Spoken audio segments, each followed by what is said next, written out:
Greetings, everyone. And welcome to an especially flowery episode of Monster Party. Monster Party! It's fierce, it's flowery, it's full of great topics. Variety. It touches so many things that we love. Smorgasbord. And speaking It's a of buffet of fun. Yes, and speaking of fun, who are you, buffets. sir? Got that right. Yes. I am Matt Weinhold. I am Shawn Sheridan. I'm Larry Strothe. And I'm James GONIS. And for this episode, we are returning to one of our favorite crazy topics, which is a topic that is many topics. Multitude of topics. Now, in the past, we've done 2 episodes with that the were same kind with of the theme. same kind of thing, Yes. called the Topic Free-for-All. Yes. But since this is the 3rd edition of that, What is this amazing topic? it's the Topic Free-for-All Strikes Back. Dun, dun, dun, dun, dun. Strikes back! It's striking back. Topic free for all. It struck me on my back. Can't get rid of it. It's like that nasty itch you've got. I've got topic all over my back. Now, Okay, I didn't know where to go after that, but I will Good. say this Yeah, is well- listeners Yeah. have said this is always a fun thing Yeah, because because it's like a combination of mini topics. Yes. You know, that all combine into one amazing, it's like fun-filled show. yeah, little fruitcake of excitement. Exactly, it's A like one meatloaf. topic. You know, it can't do a whole show, but just a bunch of little things, like little. It's like a sampler. And It's even, a crab chipino. even, It's like a, even we don't know what the it's topic's like, going to like be a creme because brulee sampler. More foods. the first time we did this, we all wrote topics secretly on little pieces of paper. Right. That's and right. Without sharing them with each other. And Right. And that's what's we've gonna we've do. continued with that. Yeah. Right. Yes. So there are topics from 2 years ago that are That's still true. there. Because we do this, we pick from not a hat, of course. We pick from. And some maybe from our past guests, right? Yes. Yeah, Right. that's right. Who knows what lurks inside? So listeners, past listeners know that what we do is we have this giant plastic skull, and all these spared great, no expense. and these great little topics have been placed inside this skull. Yes. Now, before we introduce our guest, Now, didn't you have like a did. one-man show that you were No, about to it's- perform? It's not a one-man show, but I just want to let our listeners know because this is a very special story, okay? Okay. And I'll try to make it quick. Okay. So this skull, it's a very special skull that we put these little topics in, okay? It is. And so what we've done, and James and Shawn had said this in the past, gee, whatever the topics that we did last and we didn't get to, you have them sealed and keep them in the skull, and we won't get to them. We'll forget about them. And so what I did well over a year ago, I took the skull with the little topics in it, and I put it way back in my garage, okay? Saving it for a special time. Right. Well, as you know, over the past year, we had a lot of rain. Uh-oh, yeah. Okay. Well, some rain came through the garage roof and went into the skull Oh, no. with the topics. Uh-oh. Now, I didn't find this for a couple months. Now, when I found it, inside the skull, there was a little bit of mold. Okay. And so some of the topics had a little bit of mold on it, like And a possum. No possum, but some mold spores. And so I kind of wiped them off a little bit. you got and rid of the spores, And good. I let them dry out in the sun.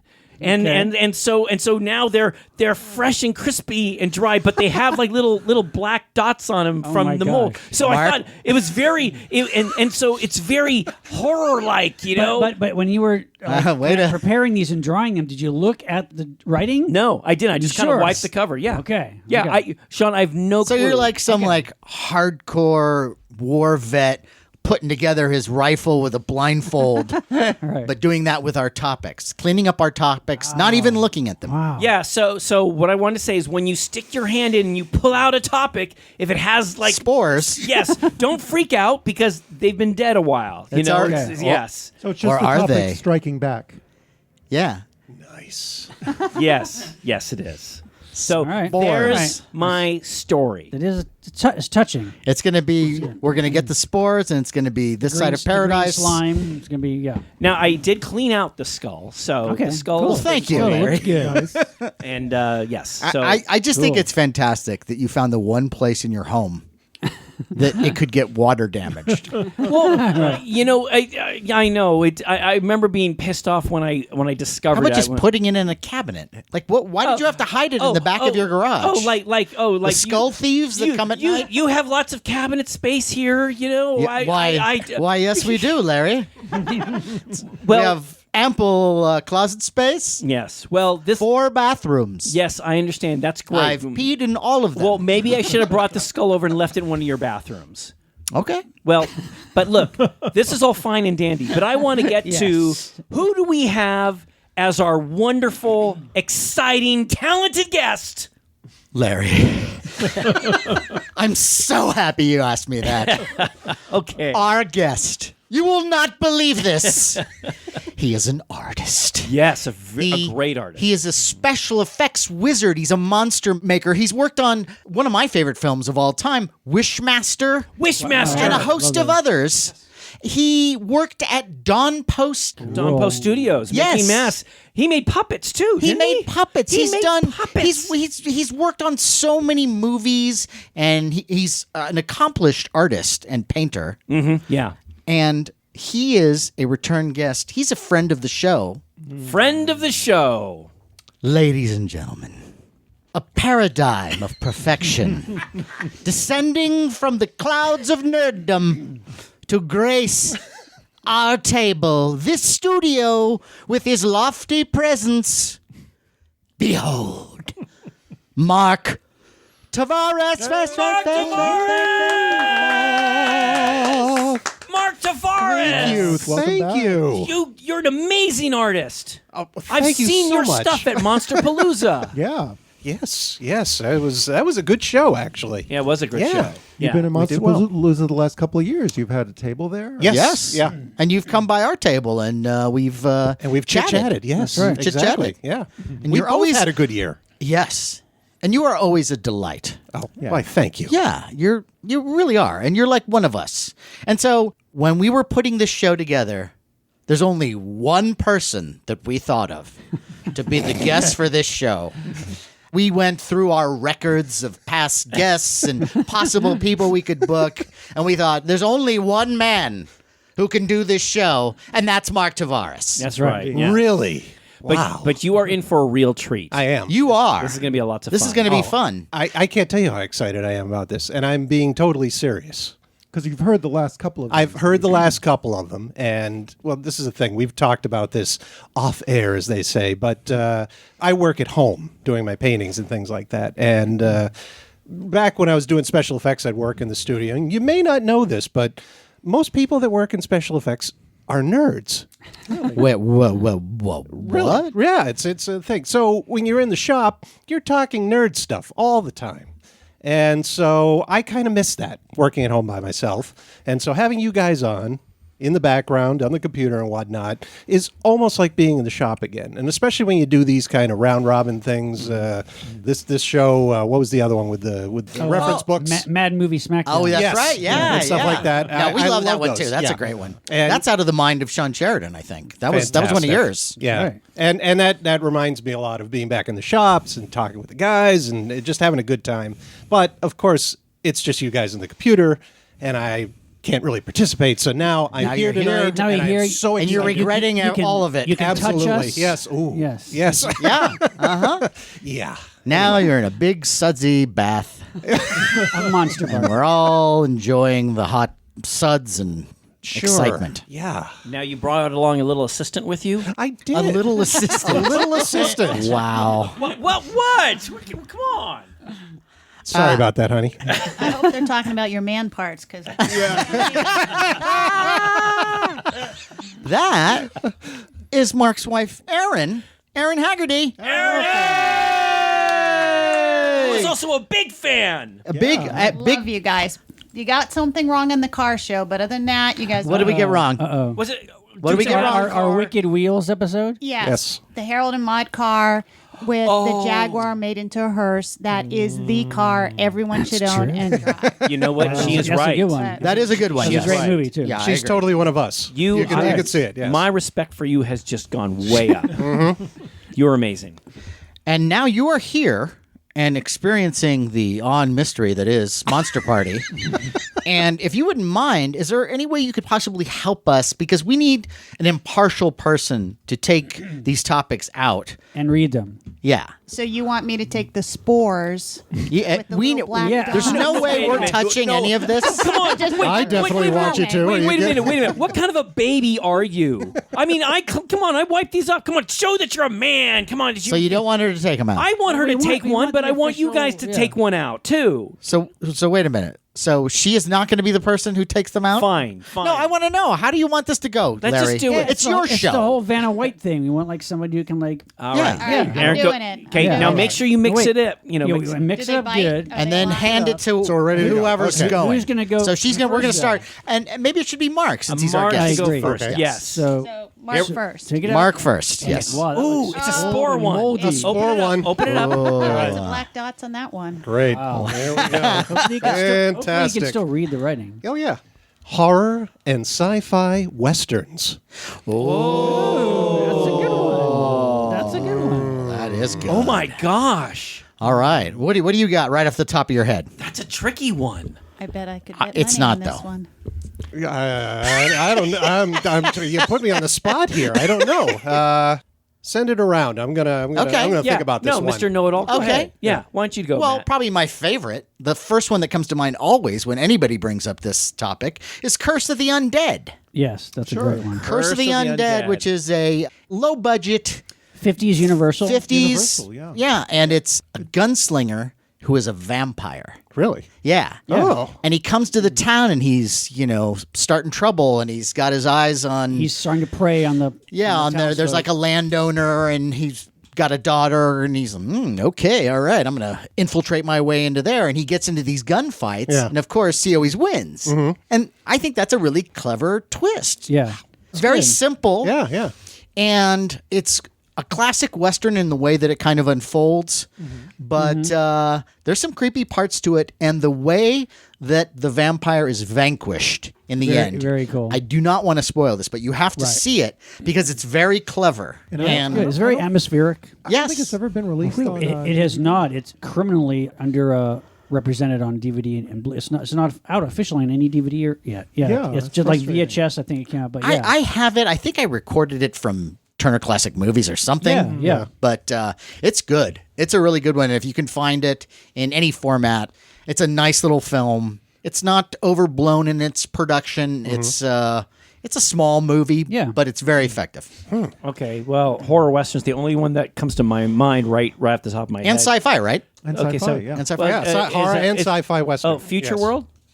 Because the Yul Brynner Westworld. Westworld. I'm sorry. But- meant but Future Westworld. World works too. Well, Yeah. Westworld because there's here in this world where you have Roman times, but there's also a Western town, and then you have this really mean or scary Yul Brynner guy who terrorizes the main characters. And That's so good. It's great. Yul Brynner, I don't think has ever been scarier. No. Terrifying. he's great. And there's so many things in that film that they do that even when I watch the movie now, I think still work. Like the heat sensitive vision of the android walking around and you can see through his eyes. Yeah. And it's really just some filter, I guess, that they used. But it works. It adds Yeah, it's really a good. creepy dimension. I would even say that movie is almost two movies. Because the first half is almost a comedy. Yeah. Yeah. Because you got Richard actually, Benjamin, yeah. and he's coming out of this bad relationship, and now he's here in Westworld, and he's gonna have some fun again. And But see, he's nervous about this. He's very nervous about all of It's it, his yes. buddy. It's his buddy who had been there. James Brolin. James Brolin, who's terrific. who is so cool. But it's like, look, I've done this. I've been here before, and so he sets up Richard Benjamin, and Richard Benjamin is really very scared, very nervous when Yes. he comes encounter with the Yul Brynner. And because of that, he's hilarious. hilarious too. Yeah. Yeah. Like I love that scene where he's the first time he runs into Yul Brynner, and Yul Brynner is taunting him and saying all this stuff like, "Oh, look, he wants his mama." Yeah. He like makes him get that spill boy his a drink. bib. Makes him spill his drink, and then he does that thing where he finally gets his courage up, Richard Benjamin, and he goes, "You talk too much." That's also what makes him such a great hero is that he doesn't want any part of this. Right. He's the one who has to defend himself, and he actually succeeds. Right. And that's awesome. Right. But he goes on this interesting sort of, it's almost like a roller coaster ride. At first he's very fearful, then he starts getting his confidence, and he ends up with the hooker, and that was kind of fun. And then the bar fight, and it's like, I'm having so much fun. Yeah. And that's when it switches. Yes, Right. and it's absolutely brilliant at that point. You could just almost feel him pucker. You know? And I the mean, it's minute the story takes that dark turn, it stays in that mode till the end of the picture. Yeah. I like the So good. the music in that too. Is it Fred Carlin. Fred Carlin. Really Yeah. good. It has I love the your, music. It has like your classic western, but then it gets this kind of like electronic tinge to it. Yeah. It really works well. All yeah, the stuff when they're underground in Yeah. the bowels of where they make the robot. Sean, did Richard Benjamin direct it? I'm just, No. Michael Who was Crichton the director? directed it. Michael Crichton directed it. and wrote it too, right? Yes. Yeah. And it's interesting because he revisited that theme again and again with, like Jurassic Park. Yeah, technology gone. Yeah. Well, but it's with dinosaurs. Come on. But you got to Well, wonder. it's the same theme though. Right. But it's with dinosaurs. It is with dinosaurs. Yeah. Even with scenes of the guys in the control room freaking out, it's like, oh no, this isn't supposed to happen. It's the same thing. Right. But it's with dinosaurs. It is with Living creatures. How about Western dinosaurs? Well, I also liked Alan Oppenheimer was the lead scientist. Yeah. Just prior to Rudy Wells and the $6 Million Man, where he played the exact same character. And there's a great moment in that when they're in the control room. It's early on before things go really right. Where like something like the light switch doesn't work or something. He's like, does anything work around here? Like, it's like a foreshadowing what's to come. And when they are running out of air in that room, Yeah. It's great. I don't want to give away too much, but Yeah. it's great. Well, I kind of wonder what the logic behind giving the gunslinger the special upgraded vision and hearing. Well, I mean, it's like now we've given him all this stuff. It's like, why are you doing that? Right. What is the? You got to watch this movie and to enjoy it. There are some things that you got to kind of let go because there's a lot of things where you go, well.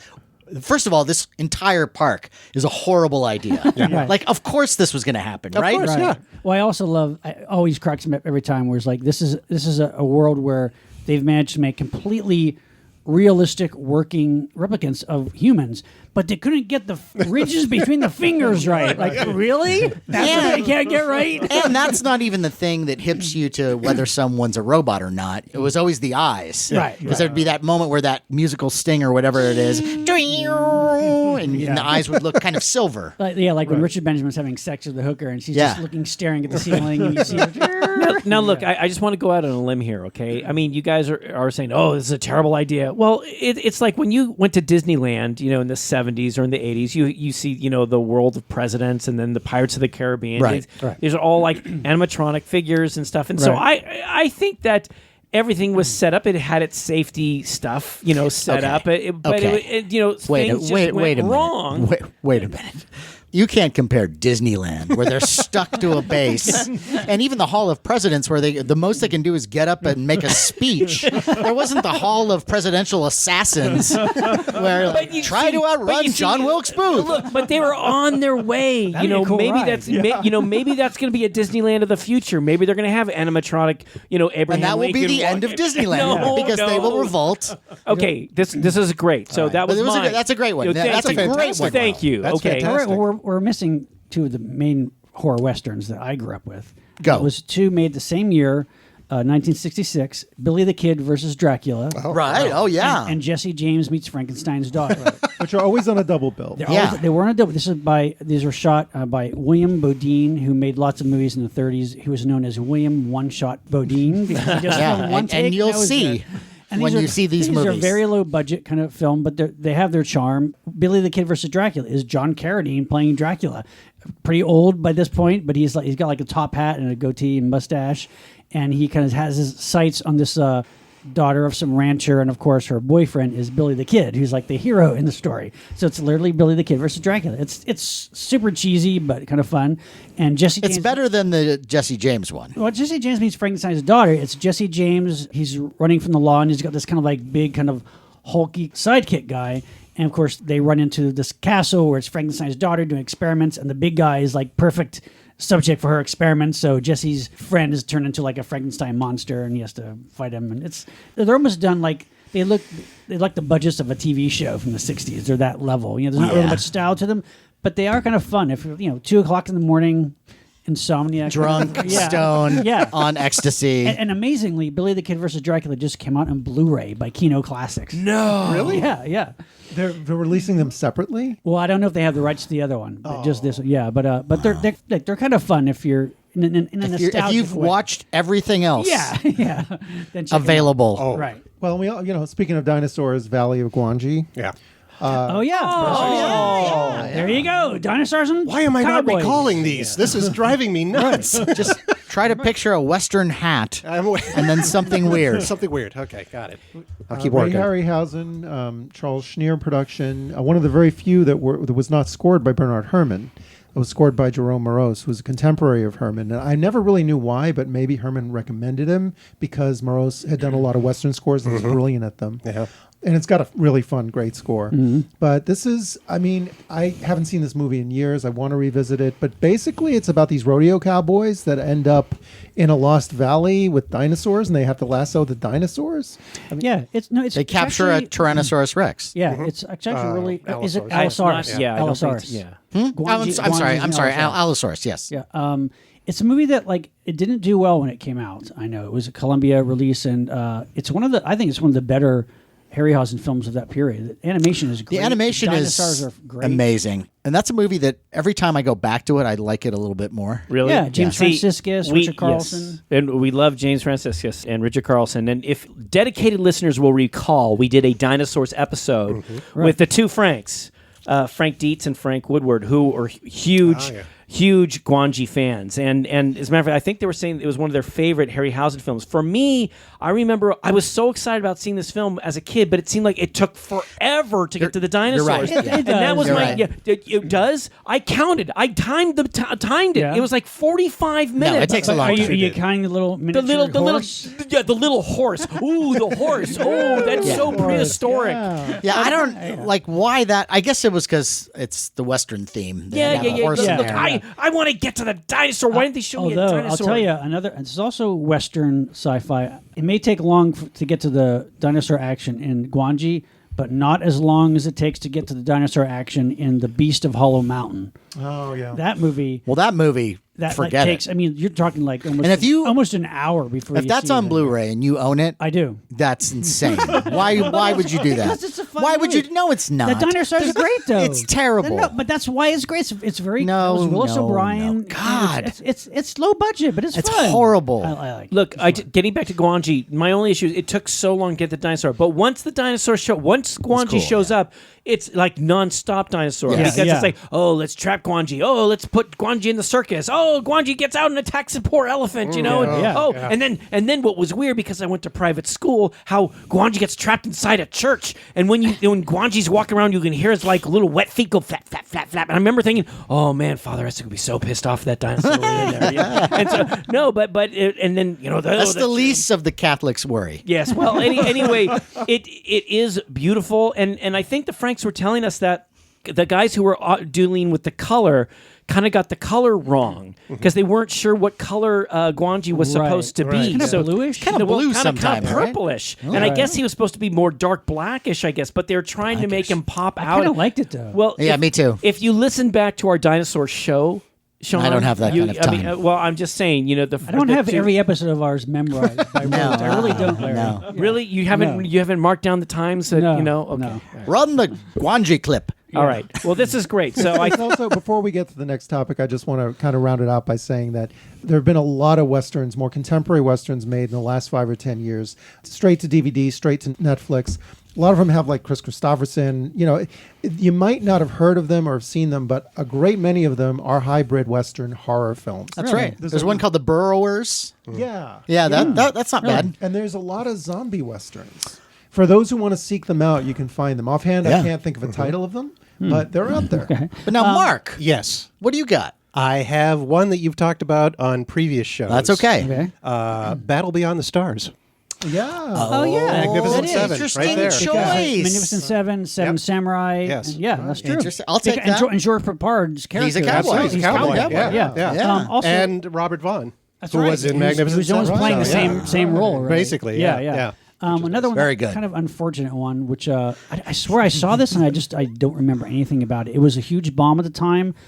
I think everybody thought it was going to be a big hit. It wasn't. This was in 2011. Cowboys and Aliens. Oh my gosh. John Favreau directing it. I mean, Yes. we're talking about Harrison Ford, Daniel Craig. Daniel Craig? huge Yeah. guy. And it just like sat there. it's Like I remember it's watching dull. with my wife. It's like this is. is not good. Yeah. And it's too bad because it's a great idea. Yeah, And it's I like, can mean, see the pitch meeting for this. Yeah, like It's one of it those just ones where you didn't go work. like, wow, what happened? yeah. It's It's based on a comic book, and the comic book was kind of fun. Right. Yeah. I don't know. And it what seems like it happened, would be a but- natural, but Yeah. I know. Yeah. That They was weren't kinda really disappointing. likable characters, though, No, if I no, they recall. weren't. I don't, yeah. But which even that, like if you're going to make an unlikable character, it's like Blackadder, for example, or Basil Fawlty. Yeah, yeah. You know, I mean, they it's can like be- you can make someone a jerk, but make them charming at the same time. Right, right. Yeah, I get it. Yeah.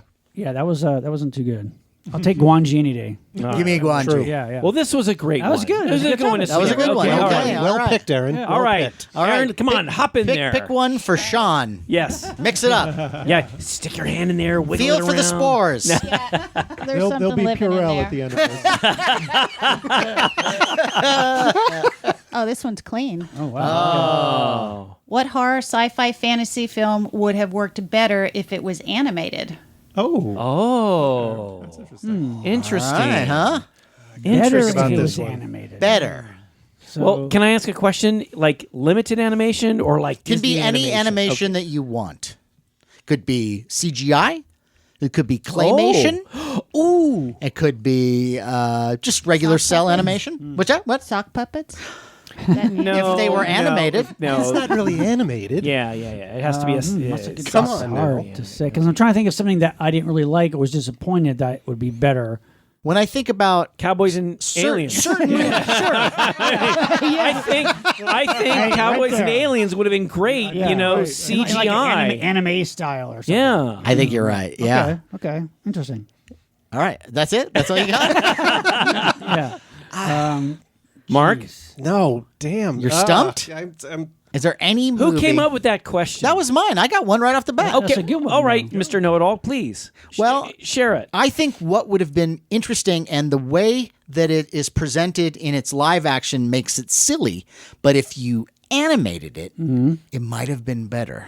And that is The Black Hole. Oh, Matt. that's good. Matt, I will agree with you. And that way, so when they finally go through the black hole, and I'm also saying that you'd need to mess with maybe some script writing a little bit too. Maybe a little. Right. But like when you go into the black hole, then you can, if you wanted to play with the heaven and hell visions, that Yes. could have been way more fun. No, I totally right. agree with you. And See, what killed it is like Vincent, which was somewhat neat design. Those eyes. but it would work in an animated. Yeah. No, you're right, Matt. If it was Yes. animated, it'd be completely different. Because you know what they would do is make little eyebrow things or something on him, and then you'd go with it. I would go with it. Yeah. Right. That Matt, I applaud you. That is a good one. And one of the things I really do like about that movie is some of the visuals I think are breathtaking. Yeah.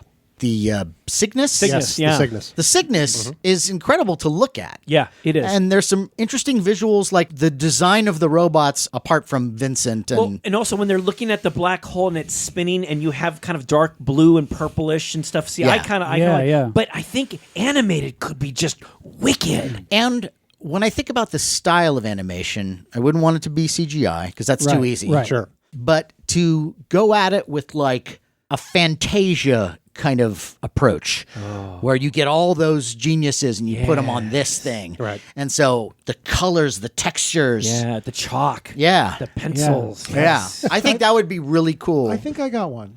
Okay. AI Okay. by Miyazaki. Because when I saw that movie and there was like a talking teddy bear, and I'm like, Yes. oh, this is Spielberg in a future world with like talking toys. This is going to be great. No, it was depressing. Yeah. You That's a put it- great idea. Any new approach to that movie would be better. Film. But you do Miyazaki, who's got this Yeah. kind of Elegance to him. Yeah, and this sort of winsome, whimsy, Magical. Yeah, Yeah. He could actually make that futuristic world magical and Yeah. make you empathize a lot more with the kid. That's good. I like that. Well, here's one that I think because the movie itself was based on a French comic book to begin with from the 60s, and that would be Barbarella. Wow. Think of Barbarella in Barbarella would be animated. great. Would be amazing. I think if it would was done. be almost like better. I mean, Yeah, you yeah. know, I mean, we would do no limitations as far as the physical effects that the movie had. But like, I mean, Barbarella at the time when you're watching it, you go with it because there's it's also the sexiness of that entire world. but it's a movie of its time for sure. Yeah. yeah. And I don't know if showing that to a modern day audience member, a kid. But like a stylized animation. But an I think. animated version would Yeah. work really well. That Yeah, could and be you're right. cool. Yeah, it was based on It was a yeah, it was comic strip. French, yeah. right? French Retro comic strip. pop art, all Yes. colorful and splashy. Yeah, you could do and- all. That'd be really cool. Yeah. Yep. Do you know if there are any plans? Because I actually don't know this, but they're still working on doing Akira as a live action. Yeah. Yes. Yeah. Well, And yeah. is that any farther along? Does anyone know? I don't know, but of course, right now, all Disney's remaking all their animated classics into live action. Yeah, I don't know. I don't know if I like that. Yeah, Well, no, but Akira I could see if done well. Yeah, Akira could make. You know, it's weird because getting back to that, Sean, I mean, when we saw Beauty and the Beast with Emma Watson, I mean, that was really neat. And it was very faithful to the Disney story, whereas the Dumbo one, which is totally different. I heard that you was know, bad though too. Yeah, yeah. So I guess maybe it's Kind a of crapshoot. depressing too, right? I mean, the other one's kind of depressing too, but Well, but it's uplifting. you know? ultimately, yes. Yeah. Yeah. But that's an interesting one. Mark, you got something there? Well, I don't know of any one that could be fixed. I can't think of anyone, but there's one that's kind of been done already. They've had 3 movies based on Marvel's Fantastic Four, which Right. stank. Right. Yes. And yet, The Incredibles basically did the Fantastic Four Yeah, that's right true. in That's an true. animated form. That's true. And now that you've seen like Spider-Man into the Spider-Verse and whatnot, I Which saw was that. and it was fantastic. absolutely amazing. I Yeah. feel like The best Spider-Man movie. yes, they could do a lot more just like that, Yeah. and really expand the world. I mean, because a comic book story really needs that. I feel Yeah. they do great. I love the Marvel Cinematic Universe. You know, Yes. Mark, I was jaded. I was like, I don't want to see this animated Spider-Man, but Yeah, I did. yeah. I did. Yeah. And from the very beginning, I mean, it hooked me It's in. great, It yeah. pulled me in, and I didn't know where it was going to go. How it's the Spider Universe, and Right. it was great. I ended up just loving it. Well, and that's what I was kind of thinking about with this, because with animation, it frees you up to create a feel, another world. Right. You'll buy a style Right. and go with it all the way through the film, even though Right. it might not be completely representational to our reality. Right. Right. And, and that's the wonderful thing about animation, and especially anime. Right. And to see how successful they were with the Spider-Verse. Oh, it's amazing. Yeah. I love that idea. I think that's great, because I've always wanted to see a good Fantastic Four. I yeah. love the Fantastic Yeah. Four, and if you did it with some humor, Yeah. some genuine humor, Right. and gave it maybe a little bit of a 60s kind of feel to it, Yeah. to do it like the Spider-Verse, I mean, would love that. If it's something like, basically Jack Kirby, Joe Sinnott artwork from the Silver Age, Kamen Rider, those Oh my designs, God, that kind right? of thing. Yeah. I mean, it doesn't have to be in the continuity of the other Galactus, movies. like the Yes. way that Galactus is the supposed way to be. he should Yeah. be. Exactly. Yeah, I instead of think a that gas cloud. Yeah. What the fuck was that? How do you ruin Galactus? yeah. That was drawn from the comic books, I believe, from the Ultimate. From the Ultimates, series. yes. Yeah. No, so- not a good idea. No. Yeah. No. I just thought of one really quick though. Also, Blade Runner. Would be interesting. Because yes. actually, in the Blu-ray of Blade Runner 2049, they actually had these kind of short anime style prologues, like the stuff that happens between Blade Runner and Blade Runner 2049. They're great. They're like totally stylized anime little mini stories in the Blade Runner universe, and that would be great for a. That would be great. Did you guys ever watch the Animatrix? Yes. Oh, That was really we good. have that on the set. We haven't watched that Yeah, yet. that was really entertaining. That's It's, cool. And it's a bunch of different artists All the different tackling it, styles, but That's cool. but lots of fun. All right. Well, that was an interesting good. one. Yeah, All right, nice. Aaron. Why don't you reach in there and keep away from the spores? Pick us a moldy one. You should get you a rubber Right. glove. Another clean one. Yeah. Most intelligent genre cartoon. I see we're going with a theme here. I guess. Wow, that's. Most intelligent genre cartoon. And this is another one of mine. I don't know why she keeps getting mine. Yeah, what's going on? feels Are my, you she feels like- my power. They have no Great. spores. Are you Well, I go for the mixing spores it up now. in there? Are you like wiggling your hand in there? I'm trying. I got I'll one. try I again. You have finally one? got one. I'm able to participate. Go. The Venture Brothers. Yeah. You know, I've never. That's one show I've Yeah. yet to watch. I've not watched The Venture Brothers. It's like dark humor Johnny Quest. Well, Exactly. that was going to be my choice for intelligent animation shows. Johnny Quest. Very adult and mature for its time. You know, like an adventure show that actually could be a live action show, but done very well as an animated. Now, show. do you guys? I Slightly forget racist. this. Was that ever? It was a different time. Was that a primetime thing too? I think it was. Yeah, I I'm think pretty so, sure. yeah. I'm pretty sure Johnny Quest was prime time at first. And I at wonder. first, at I think least. that was probably another reason why they tried to at least up a little bit of Right. the maturity level. right. Yeah. Yep. But that's Cool. a great one. Yeah. How about you guys? Well, I mean, DC Comics animation right now is doing some really Incredible mature, things. incredible stuff, and it's not for kids necessarily. I mean, Right. kids could watch it. There's nothing too objectionable in it. But I'm watching some of these things. I'm like, this is going to go over most kids' heads. This is more Right. for my generation. From Batman the Animated Series pretty much to now, I've enjoyed most of everything they put out. It's always done with class, and they try to be faithful to the comic stories, and a lot of them are just adaptations of comic book stories. They did The Dark Knight. After all these time, why don't they just get those people to do the live action movies then? I mean, It's a good point. Like, why is like the best stuff? I mean, that's so weird.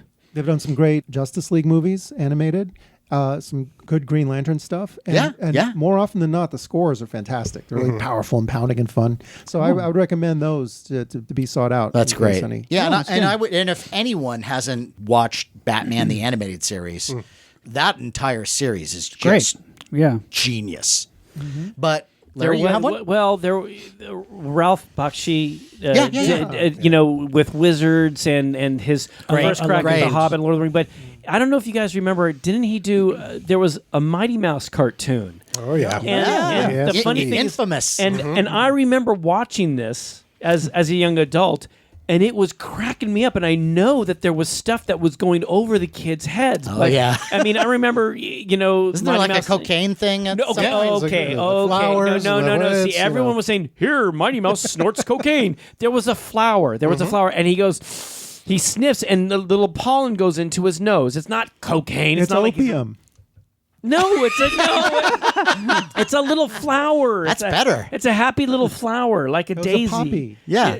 I thought it was a daisy. Okay, well. Well, he gets really anyway, happy You when say it potato. But I remember that he. I say heroin. Mighty Mouse would say stuff like, "Hooray, the crops are saved," and I was like dying. And I know that kids would. I mean, he made jokes about lemmings, and I mean, it was It was really, great. really No, that was a funny. great one. Mm-hmm. And so that's something that I actually watched. That's actually what I mean. I was a Mighty Mouse fan before that, but then when this started to happen, I went, "Oh my god, I love Mighty Mouse." Yeah. So Mighty Mouse. Well, for me, I think we got to go Rick and Morty. That's a cartoon everybody's been telling Rick us and about, Morty. I just have to see. Yeah, me too. There's a lot of these sort of modern animated sitcom-y shows, and my wife watches a lot of them, and a lot of them I just don't get into at all. And then I watched Rick and Morty, and Rick and Morty, first of all, it's funny, but then on top of that, it's great science fiction Really? and really heady stuff, but they weave all the science fiction into the relationship between Rick and Morty that is to be frank, a very fucked up relationship. But somehow it works, and there's a family dynamic. Rick is this genius scientist who's always disappearing off into another dimension or off into space. Micro universes. It's genius. It's brilliant. I got to check that out. And the title is a take on Brick and Mortar, right? I mean, that's the first thing I thought of when I saw that. Yes. Okay. Does Space Ghost Coast to Coast count? Oh my God! Yeah. Well, Space Ghost across the board, I think, wins. I love. Yeah. The Brack Show. Oh, The Brack Show. Spin-off of, Oh yeah, that stuff was great. Yeah. All right. She's a keeper, Mark. She's an absolute keeper. No. For No 25 man years jump, now. But, you know, Okay, well, that was good. That was good. Aaron, why don't you reach in there and get a spore mix one? it up really Yeah. good. Find the dirtiest one you can find. Oh, this one's dripping. Here you go. Oh, here you go. There we go. If you were Rod Taylor, Okay. H. Wells, character in the 1960 The Time Machine, what 3 books would you take with you to the future?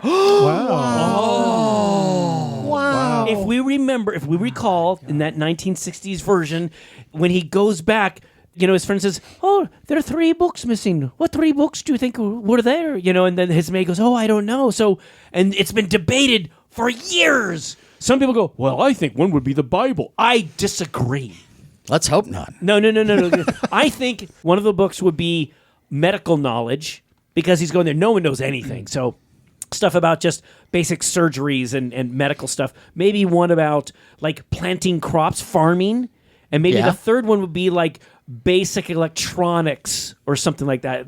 That's what I'm thinking, But if he was going into the future, wouldn't you assume, we know it didn't happen because of the movie, but wouldn't you assume they already had all that? No. Because it's No, the Morlocks. No, because the Morlocks all provided for. Yeah, they don't know anything. Right, but The Morlocks he might have doesn't it. know that going into the future. Yes, he does. No, this is at the end of the movie. It's at the end of the He movie. comes He's back. already He already comes been back, there. yeah. Yeah. Oh well, yeah. Okay, all right. So you got one. So you got one.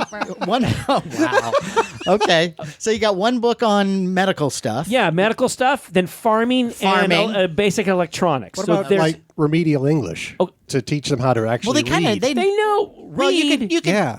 teach them to read. You're going gonna waste taking a book in the time machine to teach them how to read. How about world history? What for? So they could know They got the his- rings.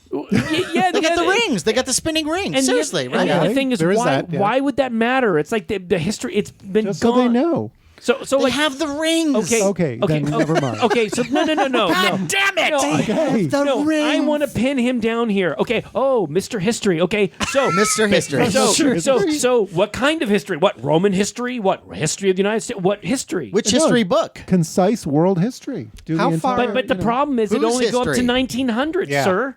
Okay, well that's still. People's history of the United States? Like, what are we doing here? What was the Well, it's year? a fantasy book. You can put in anything. No. right? No. So it It's has not to a be an actual book with an author. Well, no, Play not the necessarily game. off. God. Come on, so what you're saying is, when he goes back to the future and he's leaving from 1900, he's going to take the book written in 2010? No, James. So what are He yours? has to- Are you like Flowers in the Attic? Yeah, James. There's in The that Blue history book. Lagoon novelization. In that history book, there would be nothing about necessarily the Industrial Revolution or like gasoline or the civil rights and women's rights, all that other stuff. I mean, it would be history up to 1900. History would have been gone for such a long time. He's trying to start a new culture. Think like that.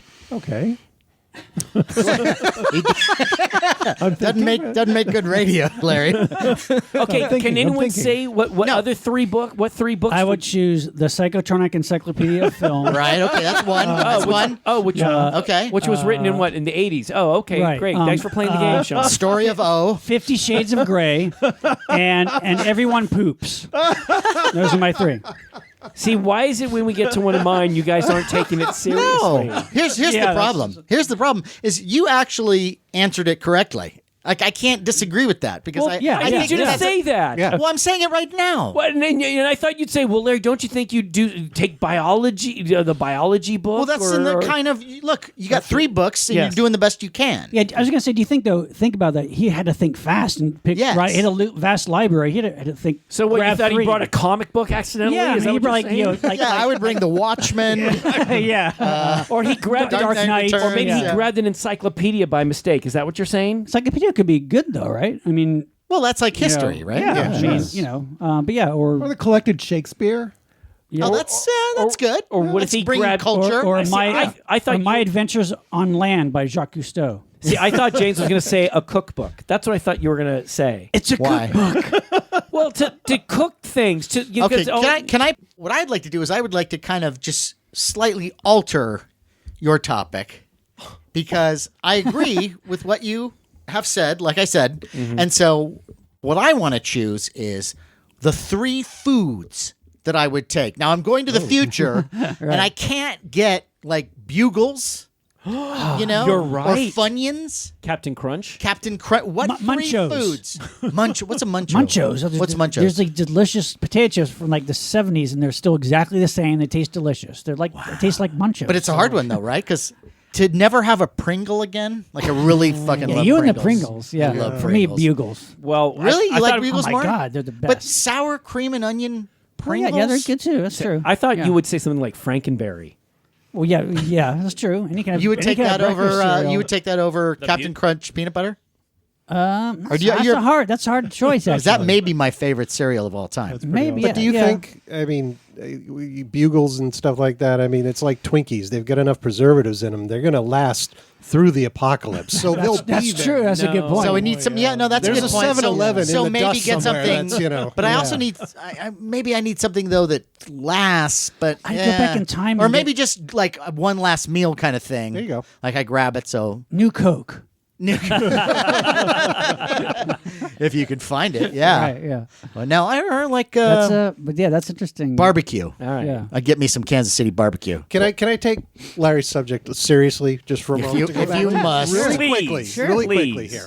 Now you've mentioned technical manuals and things like I that, did. which is very smart. Smart. Totally, I agree. totally right. I But agree. and you started off by saying people would say the Bible and stuff like that. Yeah. But are there other stories, other pieces of fiction perhaps that were written during that time that would serve as sort of parables for how you want to restructure society? And Well, that's a tough one though, because See- it can get perverted. Yeah. a little bit, yeah. But I right, mean, right. I think you know. we talked about this on another show. Mein Kampf? No. Yeah. No. Maybe it gets perverted and makes it nice. I think Das Matt. Kapital. I think we talked about something like this, and Matt had mentioned something about bringing a book about not necessarily politics, but how to run a government. And then I thought this guy would do a special, a very equal government. Matt said, but not necessarily. Look, if he's the only really smart one there. Right, he'll be the one, the mentor. Maybe for he would everybody. be not necessarily a totalitarian government, but maybe he would be. I mean, first of all, he wouldn't be a president. He would be like a ruler. He would kind of be a king or a yes, dictator. Yes, exactly. Yeah. It's like Charlton Heston in Planet of the Apes. A couple of weeks we'll be running this place, Running yeah. this place. No. So you bring up a very good point. I like to think of it as being more optimistic, and Sure. I mean, he didn't like war. He there was a bunch of things. He was very much. He had this social consciousness. So I think he was kind of aware, wanted to equal right. I think so. I think he would carry that on into the future.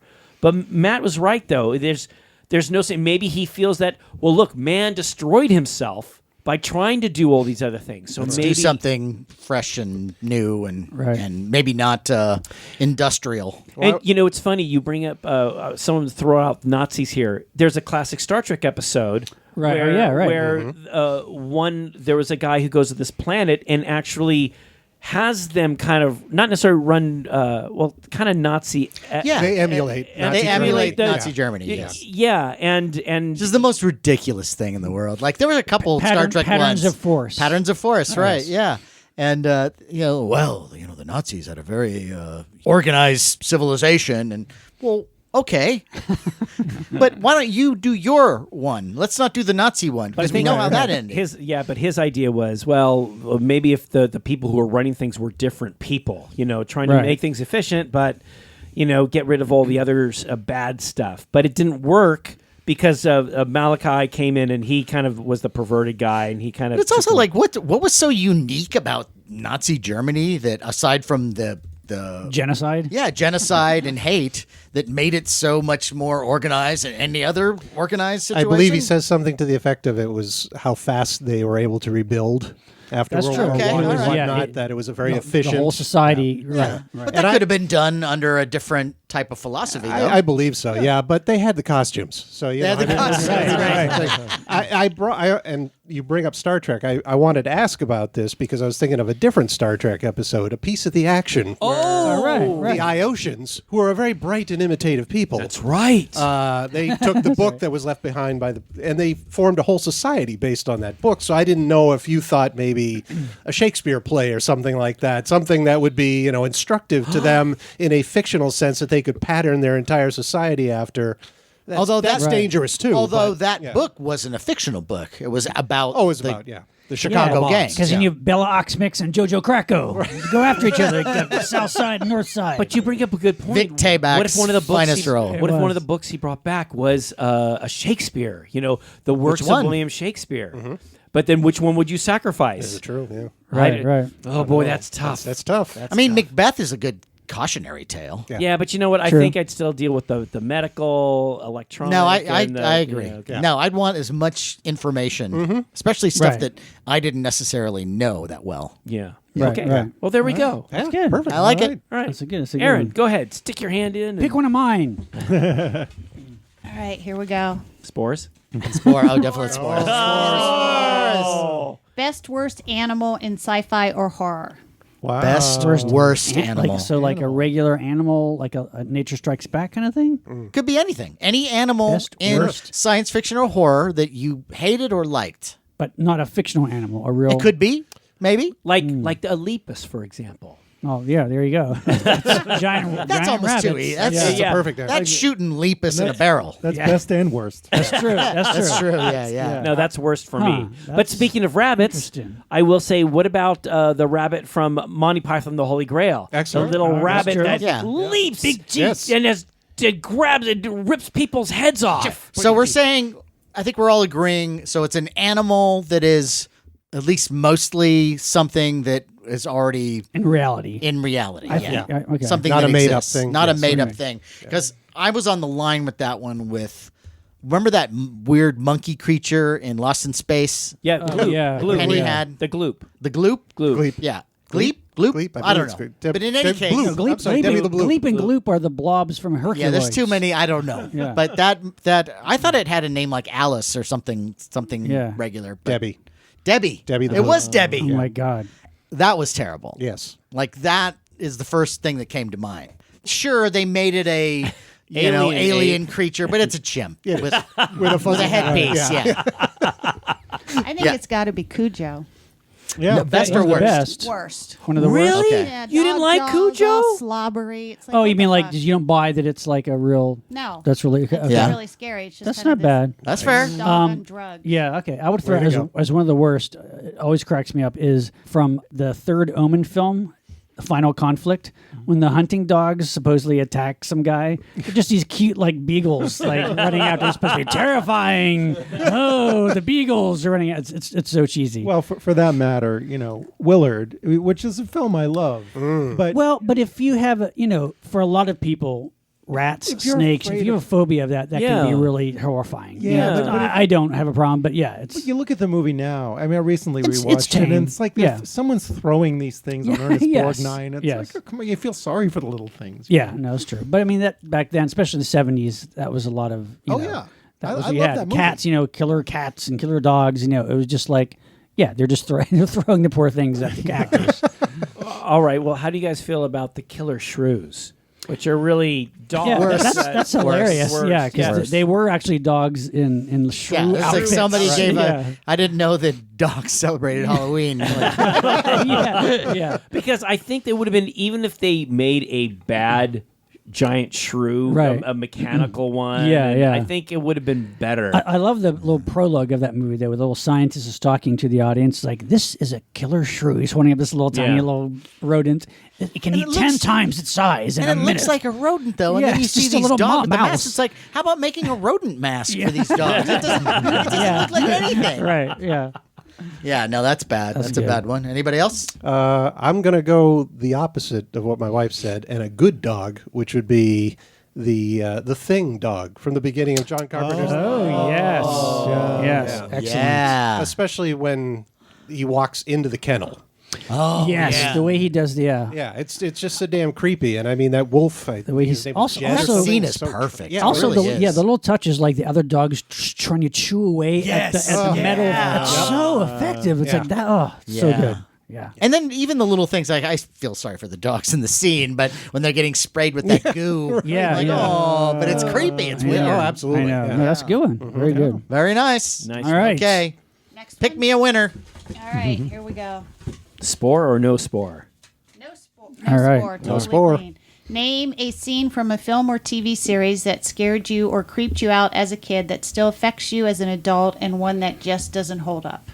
That just doesn't everything. hold up. Good. I like Okay. this one. I like this one. I've said this before, is William Castle's House on Haunted Hill. The lady, the witch in the room, who's supposed to be the maid or whatever. Yes, When yes. the pan first pan from shows- the actress to her face, grinning at you, and then she floats away. I mean, I saw that when I was really young. That Yeah. freaked me out. And I still love that scene. It doesn't make any sense. No, why it she's doesn't. standing there in that pose and why she floats away makes no sense. No sense. But that's why I love it. It's great. And the scene that doesn't work anymore for me for sure, but as a little kid was Killers from Space. The ping pong ball alien eyes on those guys. There's these aliens who walk around in pajamas basically and have like non-moving ping pong ball eyes. But there's a scene where like Peter Graves is driving. He had been abducted by them and operated on. He doesn't remember. It's coming back to him, and as he's driving at night, his point of view in the road, and you see the ping pong ball eyes like superimposed, floating towards him. It's like, "Ugh." But like I saw it was like really little. It like freaked me out. Those eyes. And now, of course, it's just funny. I never could get. I know that people have a fondness for that film, even for its cheesiness, but I just could never get. Really? beyond Oh, I that. love it. Yeah, I love it. I never really cared for that one. For me, there's a scene from the classic Invaders from Mars. And when I saw it as a kid, it really terrified me because the little boy gets kind of pulled on or attacked by these two giant aliens, Yeah, and the henchmen.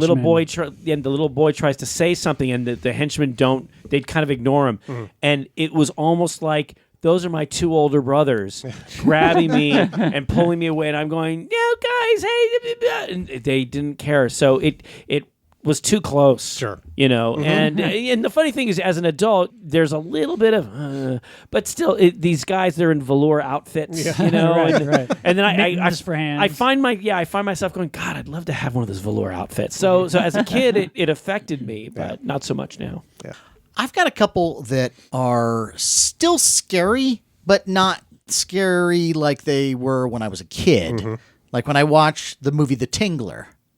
That entire sequence where the guy's trying to scare his wife to death, his deaf mute wife, and he's dressed up as a monster, and there's the death certificate, and there's the bathtub filled with blood. I remember as a kid thinking that was it was like having the kitchen sink thrown at you of all these scary visuals and being very shocked by it.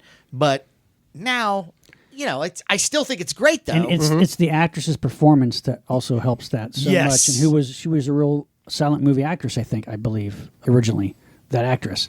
But and she brings the the fear to you because she really does a great job of just being so terrified throughout that. But unfortunately, or fortunately, I think Larry and we both got sort of sophisticated when it came to horror because with creature features, we got films like Night of the Living Dead. And Night of the Living Dead, I think, is still scary. Still is. Yeah. And watching that as a kid, like nothing is going to ever reach those levels of fright when you're a kid. Like I saw that, I was like, fuck, this is the scariest thing I've ever seen. Same here. So any other horror, any Dracula movie or anything with, blood, forget it. Right. And no one's eating someone else's flesh. And for listeners go, oh, come on, guys. That film from 1969 is kind of dated.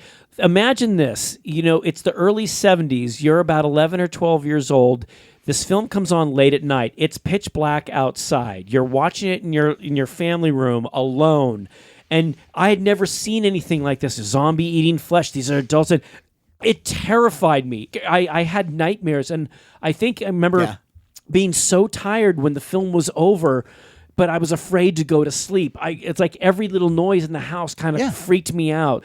And so on one hand, it was a terror that stayed with me, my entire life. But now the music is so it's still creepy. It's still creepy. And it's funny because it's that library music, which every once in a while you come across in other movies and like, you know. But it you works just so well. Yeah. It's, The other one that got me too was, and this was another Creature Features movie, was Bava's Black Sabbath. Yeah. And it's 3 stories, and I think it's the first story. It depends on the release. I think the release. American There's 3. What is it, 3 Faces of Fear? Yeah.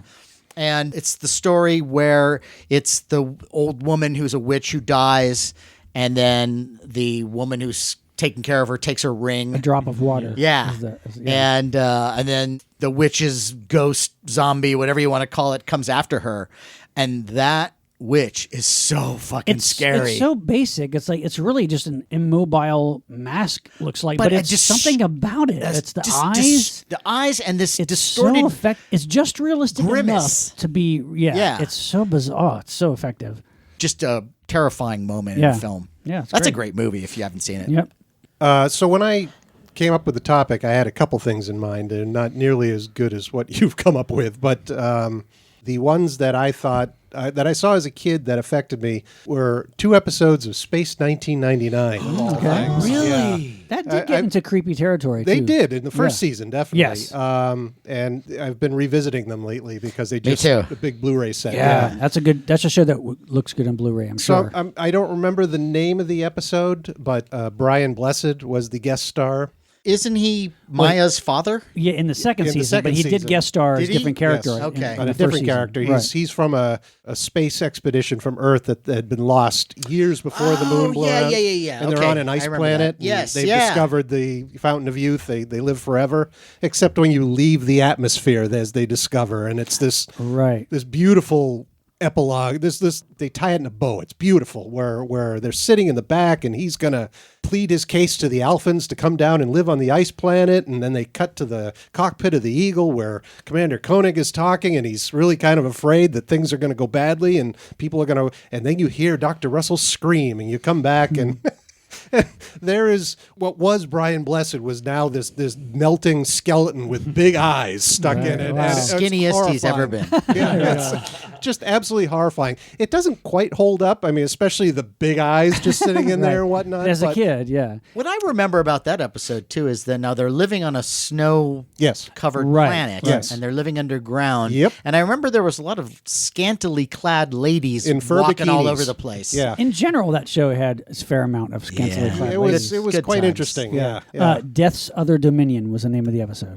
That's it. Perfect. Yes. And the other one from the first season, which is definitely my favorite, is Dragon's Domain. Oh yes, Yeah, which that's the one is- with the kind of Lovecraftian creature in the Absolutely, doorway. yeah. Oh, that stuck with me. Bright light in the middle. Yep. Yeah, that was Now great. it doesn't move. I mean, the tentacles move, but it sits in a doorway. Right, Yeah. right. But And the it's, tentacles reach out and grab you, and it hypnotizes you. Yeah. It's Yeah, like yeah. you're trying to fight, and then they got this overlaid optical of some weird effect that the creature has yeah, on it's you. effective. And then it pulls you under.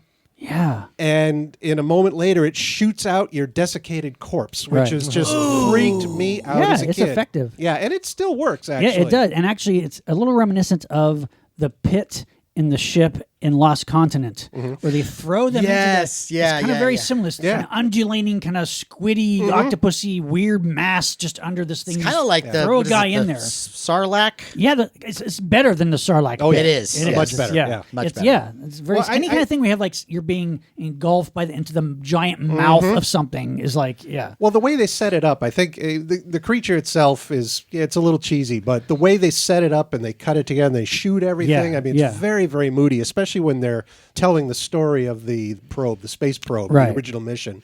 And it's creepy as hell. And, Isn't Yeah. Don't you think that, just to get off on a little bit of a tangent here with Space 1999, but the second season of that show is almost like a parody of the first season. Yeah. It's so ridiculous. Talk about absolutely. like you would go from like that really creepy effective monster to Yeah. the ridiculous fucking goofy monsters in second season. I don't think there was a single good believable like realistic or like intimidating monster in There are any also, of the second season. like There wasn't. 10-minute fist fights in every yeah. episode. too. yeah. One of my favorite ones in the second season was called the Beta Cloud, where Oh my God! it's That's the one. It's great, but Yeah. David Prowse, Darth Vader, David Prowse is the monster in this one. Really? And it's this big bug-eyed beast in a big fur suit and whatnot. And this like big mouth and doesn't move, and it's just it's And so it's just goofy. rampaging on the ship, right? Yeah, for some reason, And an no alien- matter what they try to do, they can't stop it. Oh, not at all. Yeah. Yeah. For some reason, an alien presence in a cloud needs the life support component from Moonbase Alpha. Yeah, but I have just no remember, idea why. it turns out the reason why they're running low life signs when it came aboard is because it's a robot. It's a And so of course Maya has to transform. great. Maya has to Thanks. transform into a bee and go inside get its into its ear head, and like yes. make it's Why wouldn't that ridiculous. work with a live creature? Like, do that Yeah. so we don't have to sit through the rest of this. Well, there was so there was ridiculous. I mean, one of the many scripts that suffers from stupid decisions because they lock the creature in a vacuum chamber at one point, and it's this giant bank vault door that they used on numerous sets of the Right, show, right. which is fantastic. And they lock it in there and they shut off the atmosphere. And what does he do? He turns it back on and opens the door to see if he's dead. It's like, leave him in there. But Don't you have a monitor you can watch from the camera? To see yeah, what's- you would think, Yeah. right? But there was one funny thing about that. I'd read about it, and if you watch the episode, you can hear it. Okay. To get him in there, Tony Verdeschi, the security officer, Right. lures him in, and then he runs out.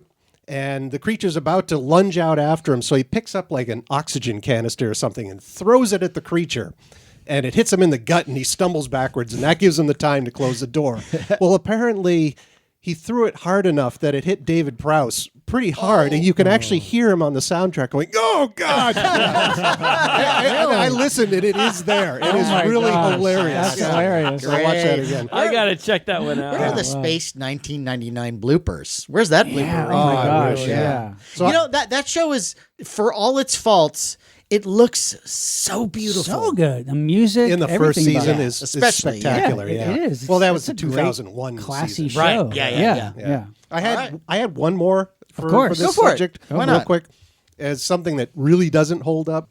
It's a Gamera movie. Wait a minute. What? No, hold on. Now, Camera movie's not realistic. well, it's Gamera's When a I heel. first watched those, they're terrifying. Well, you'll recall this though. It's I think it's I don't remember the original Japanese name for the movie, but it was like Gamera versus Monster X. It's The the, Jiger, yeah, that's like okay. the Okay, third or yeah. fourth one, maybe. the one Yeah. that takes place at the Expo? Yes, Expo, yeah. Okay. And after Gamera gets injected by the beast's venom or whatever, and he's dying, and the scientists figure out what it is, that he's got something growing in his neck, and they show the footage of an elephant at Oh the Tokyo my gosh, Zoo yes. that has like an infection in its trunk. Like a real footage. It is the most disgusting, horrifying thing I've ever seen. but it's stuck fake in my. though. Is it? Yeah, if you watch it, you can see that it's a real kind of obvious rubber. Oh, good. I'm thing glad, that they I'm put- glad you say that because it's disgusting. Yeah, though. they cut it open. They and pull these vermicelli, like a worms. a mound of maggots of worms Oh, it's come out of the horrifying. trunk. Yeah, I got to go back and see And this. I always thought it was real, but now I want to see I'm it. pretty Yeah. sure because again, all I remember seeing it as a kid was like on UHF, and Right. terrible reception, and you see this and you're just losing your mind. Like Yeah, that it was is so disgusting. disgusting. But Okay, now I yeah, gotta check that out I again. got the Blu-rays recently, and I love Okay. it revisiting, and I see this thing, and it's like. That's like they shoved a basketball on this elephant's trunk and painted it gray, and that was about it. Either That's- way, you yes. feel sorry for the elephant. Yeah, right, pretty right. much. Yeah, they're That's Isn't it weird how things like that stick in your oh, absolutely. just stick yeah. in your mind? You know. Yep, Good. All right. do it, baby. All right. We got spores. Spores. We got Oh, two they spores. stuck together. All right. Put one spore back. So pick the dirtiest one. I did. Okay. Action figures, sculpting versus articulation. Okay. Oh, yeah. That's interesting. So So, like, in other words, which why are you is the looking- most why important? Why do you have this quizzical look on your face, Larry? Well- You don't understand what that means? No, I do not. And I'm Which sure is I'm sure there are listeners out there are probably saying the exact same thing. What does that mean? I'm Is it what's guessing it important to means you, or- which is the most important for having an action figure that you like, the sculpting or the Articulation articulation. or the sculpting? Which is more Like, important? Which- that Well- it can move all over the place? Well, see, now that you explained it, it makes sense. Okay. I don't know who wrote that one, I don't know, but maybe, I'm That's mine.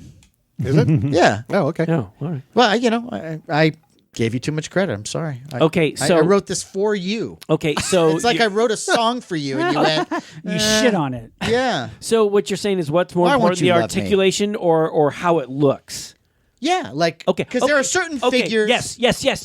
And I don't care. I will bring up one. Okay. Do you guys remember the TV show V? Yes. Yes. There was an action figure, a 12-inch action figure Right. made. I of have it. what- Yeah. You have it too, Okay, right? yes. Yep. But the figure is very simple. Okay, Yeah. so it's like Yeah. there's like a little rubber mask that you put over the alien kind of lizard-like Right. face, Which is completely awesome that they even yeah. have Yeah. that. Yeah. but not only that, you think, oh, so they just did this little alien head, but it has a little tongue and a little lever that the tongue can stick out Yeah. and in. And so think about it. You have got a rubber human mask you go put on it, and then over the alien head. But the actual body, it's a very simple, Yes. basic Yeah. body. Like But a, the like a- clothes Yeah. are perfect. Yeah, Yeah, so yeah. so it's like for a collector such as myself, well, except Sean will actually play with it or burn it on fire. But it's like for us to put them on a shelf, the V figure looks great up there, Right. But for someone who wants to play with it out in the dirt and It's light like it on a fire, poor man's Ken doll Yes. body. Yes. it's Well, just- like, I know that Derek would like all these. Derek Robertson. comic book artist, Yes. friend of the show. Yeah. One of the creators of The Boys. Yes. We had him on. Amazon's Yeah, The Boys. He was on our Star Wars episode. Yeah. He's my brother-in-law. Oh. But he likes figures that have a lot of articulation. And it's not that I don't like them. It's just that if I had to choose between articulation's got, 78 points of articulation or there's something that's really nicely sculpted, it's mostly in one pose. That's fine for me because I'm going to put it up on a shelf. And as long as the pose is cool. Right. Like, for example, there's a Punisher figure that I got from China. And I'm trying to remember the name of the company, but it's like Crazy Toys or something. It's Crazy toy. Crazy Toys. Yeah. And I think what they're doing maybe not everything is licensed. I'm not sure. Up and up? I'm not sure. But they did a Punisher figure, and I've always wanted a really nice, fairly affordable Punisher figure. And, most of the time to get something like that, it's hundreds of dollars. And I see this one, it's sculpted really nicely. It's molded really nicely. It's like, I want to say it's like a 12-inch, 1/6 scale. And it's beautiful, but it doesn't move. I mean, I think an arm moves or you can maybe turn the head or something. Right. Yeah. But it's great. And I would rather have that than something that, I can move all over the place. Even if it's articulated and it is sculpted nicely, sometimes because they've made it so articulate, they've added all these little obvious visible joints everywhere. One example of, I think, wasted articulation is the new Godzilla figures that NECA's been putting out, which are beautiful and affordable. Yeah. But they've got all these articulated parts that don't really move anywhere. I mean, you can barely move the arms. The legs have nowhere to go. The jaws open and close, which is awesome. And the head turns a little bit. What is it? Are they just stiff? I mean, they don't really. Well, yeah. Is I it mean, the- it's a bulky figure Yeah, to begin yeah. with. It's a bulky Yeah, frame. there's only so many things that Godzilla figure can do. Raise his arms up or down. Yeah, and that's Right. a case where, I mean, they're great figures. I Right. love them, but they don't need that many points of articulation because there's no movement. Right. They shouldn't have more points of articulation than the guy in the suit had. Right, exactly. Right. That's true. And that's the other thing, too, is that with those figures, you see all the joints. Yeah. And so why not just make it one solid piece and you've got a little area where the leg can move? Right. Or you hide the articulation so it's on the inside. Right. You brought up something that you made me think of something. When you get a fresh toy, toy, and you start to move the arms, and sometimes they're a You've little never stiff. done that. You've never taken anything out of the package. But let me give you an example, okay? You look at it through the package. No. Like for example, the little stormtrooper figure, the action figure from Kenner from let's say 1978. I have, and he wasn't played with at all. And so when you hold him up straight, his arms and legs stay perfectly straight. When you move him upside. But my younger brother, he played with his like crazy. So when you hold that one up, his legs and arms fall down. They're all loose. So I'm wondering, James, if you took that Godzilla toy and kept fondling it or like moving it around, maybe eventually the body would get kind of loose or something. Maybe it's like an old Rubik's Cube that you really have to actually play with for it to move around. I think you might have something there because sometimes when you get those NECA figures right out of the package, you do have to kind of move them. I think because they paint them and then put them right into the package. Yes. Right. And so I think they're kind of stuck a little Stiff, bit. yes. It's like when you get out of bed in the morning. Yeah. Oh, the 50s. You know, it's funny you mentioned a Rubik's Cube because I have a Rubik's Cube from when it was really popular, and I took it out of the package, but I didn't want to mess up the colors, so it's still perfect. It's still perfect in all its colors, and it's really stiff, James. You know, I can't move it because Perfect. So you completely defeat the purpose of a Rubik's Cube. No, because the Rubik, it's perfect. All the colors are perfect. It's like, well, It's why even solved. bother? It's solved Yeah, already. that's it. I have a solved Rubik's Cube. Pre-solved. Why Yeah. ruin perfection? Exactly. I'm going to write a case study, a book on you. It's going to be so good. Am I the only one here? Come on. No. Okay. Now, one of the other aspects of figures that I think fits within this is the gimmicks. Yes. The gimmicks. Oh yeah. And Mark, you like a good figure with a gimmick, right? I love a good figure with a gimmick. Actually, I was thinking about this as you guys were talking about it. I used to have, and I bought another one as an adult, the $6 Million Man figure. Oh, from sure. Kenner. With the infamous design flaw. Design flaw. The design flaw. Yes. You know, the eye, the whole eye What thing. design flaw would that be? Okay, well, let's recall. If you watch the show, Yes. when you look at Steve Austin and he looks at something from a distance, it goes, and he sees things up close. You have to Right. supply the sound effect. Yes, Yeah. but the toy, you look in the back of Steve Austin's head, and it makes things look farther away, which is very strange. It's stupid. It should be the opposite. It should make things look closer. So I think Sean had mentioned once before about, well, maybe in the factory they got it maybe wrong. they It should have been switched the turned glass around. You know, yeah. exactly. But that always used to irritate the hell out of me, and I prefer. I don't want that eye thing that makes him look farther away. If you can't get that right, I want Steve Austin to have a regular. That is eye. weird. It should be just a simple magnifying glass in there. Yeah. Why? That's weird. Ironically, that was like a record-breaking toy as far Oh as yeah. sales Because go, the show is so huge. despite the flaw. Yeah. Well, I think the idea was to just give you a sort of feeling that he had a crazy weird eye, and you look through it, and Is things that look, what it was? Things Yes. look weird. Now, are you right in the Yes. sense that there should be a little telescope in there? Yeah. That would have been totally cool. Yeah. Whether they could pull that off as No, look, cost effective.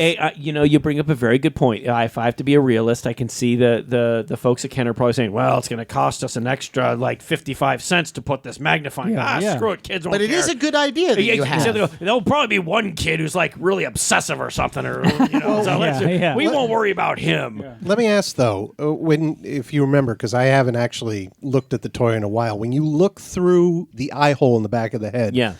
is it just a circular image, like you're looking through a telescope, or is it like eye-shaped orifice? No, it's a round thing. And just to give you an example, right now you're about 3 feet away from me. If I were to look at you through his head, now you're 20 feet away from me. That's so what I weird. hate about it. Well, I didn't know if they purposely did that though, because it was a it's like- focus thing, so that you could see the shape of the eye hole or Right, something right. like that. And it's like you're looking at something that's far away. yeah. Well, no, it's dumb. But the one thing I did like, but kind of a design flaw because they didn't expect it to last so many years, is like the little arm is the peel away his skin. yes. Rubber for, skin. Yeah, for yes. listeners who don't know about this toy, so he had on his arm, it was like rubber, like a rubber fleshy skin, and if you rolled it up, it would expose Cool this idea. this little plastic thing that like looked- Circuits. Yeah, it Bionic looked like something that you parts. could pull out. Yes. And That's cool. over a period of time, that skin would like either deteriorate or Right.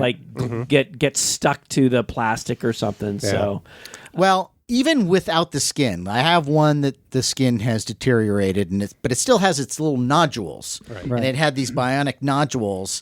And I guess if there was a little extra set where you could put them on like a diagnostic table. Oh, yeah. you could plug things into the like nodules. recharge them. Yeah. Yeah. But I just thought that was cool. The fact that he had these elements to him. Yeah, yeah. And what was great too was that he was also really well sculpted.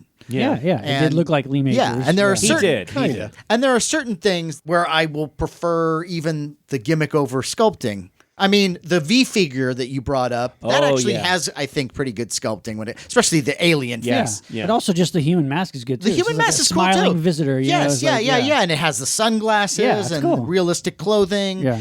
And the gimmick is great. But a couple of years back, they put out these Indiana Jones figures, and I think there were two versions that were like 1/6 scale, and one would, when he would do the whip, it would make a little noise. But then there was this other one that had like a little rubber face. Now the face doesn't look that much like Harrison Ford, And that might be contractual. Who knows? Sure. But Right. but when you press a button, the rubber mouth would open and close. And as you were pressing the button, weird. you'd hear dialogue from the movie. Wow. I didn't remember this at all. And it's so cool, and it's such a great gimmick that's like I forgive everything else. Wow. Yeah.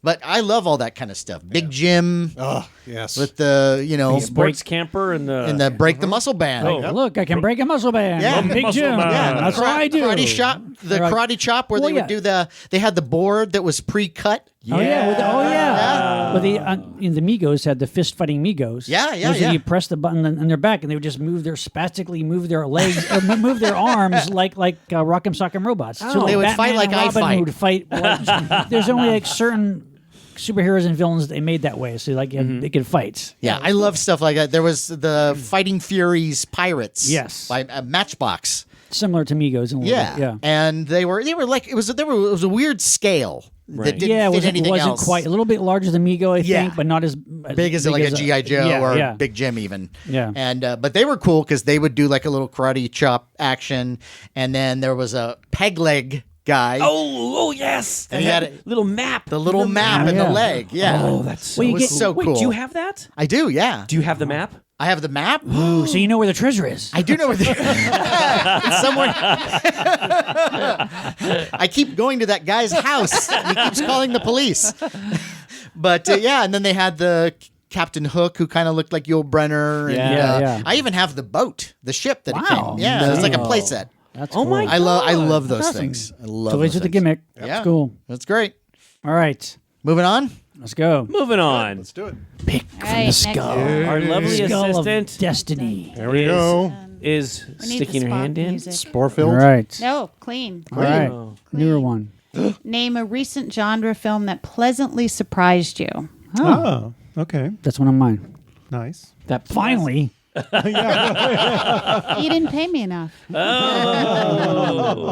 Wait a minute. You're getting paid at all? Wow. You've come up in the world. All right. Genre film that pleasantly surprised you.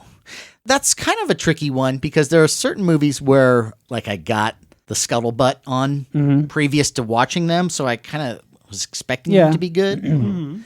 So there's a Netflix film called I Am Mother, which I talked a little bit about in another episode, but it's a great story, and it was something that looked cool, but when I watched it, it had way more layers than I was ever expecting. The robot is really cool. Hilary Swank is in it. And, the basic story is that there's this cataclysm that happened. And in this underground bunker, there is this robot that takes these little embryos out of a bank and takes one and grows this kid and is raising this kid to the point where she's a teenager and she doesn't know really anything too much about the outside world or if there is an outside world, but she knows that whatever's out there is not safe. And this is what the robot tells her. But then Hilary Swank comes knocking at the door. I really don't want to give too much away, but initially it's a very small cast and it mostly takes place in this bunker. And the robot, the design of the robot, I think it's Weta who did it. right. And it's just so cool.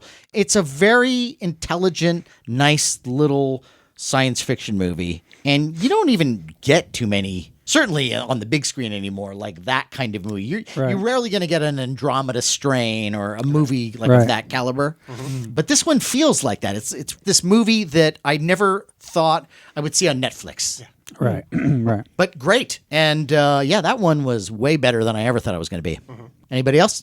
Well, there's one that I saw just recently, and this came out last year, and I didn't really hear too much about it, but I just thought, oh, great, another zombie film. But I really enjoyed it. It's called Overlord, 2008, which is basically, it's kind of like Saving Private Ryan meets Reanimator. That's kind of what it is. It's during World War II, American paratroopers enter this Nazi-occupied French town, and they have to take out this like radio tower that the Germans are transmitting, for their forces. But the radio tower is like built into this old castle, so they have to infiltrate the castle and take them out. And but there's some weird shit going on in this castle. There's this scientist doctor there doing weird shit with the bodies of like the victims of that the Nazis are killing. They're taking the bodies and doing weird shit with, basically turning into zombies. But it's really well done. It's very intense. I mean, it starts out like just a really intense, well-made war film that very slowly segues into horror, but does it in a way that's believable. It's well directed, good action scenes, really some gruesome, brutal gore and violence. And just really good in general. I think, Matt, you had said one element about the movie that kind of got to you. See, that's one that I was hoping was going to be better. Really? And I like a lot of stuff in that movie. And I like all the things that you mentioned. The problem that I have with it just gets under my skin, is that, so it's a multiracial cast, and it's World War II. So it's all these people on the same mission who would never have been on the same mission in World War II.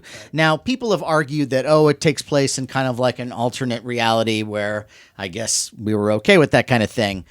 And I just think, why not just make it an entirely black cast?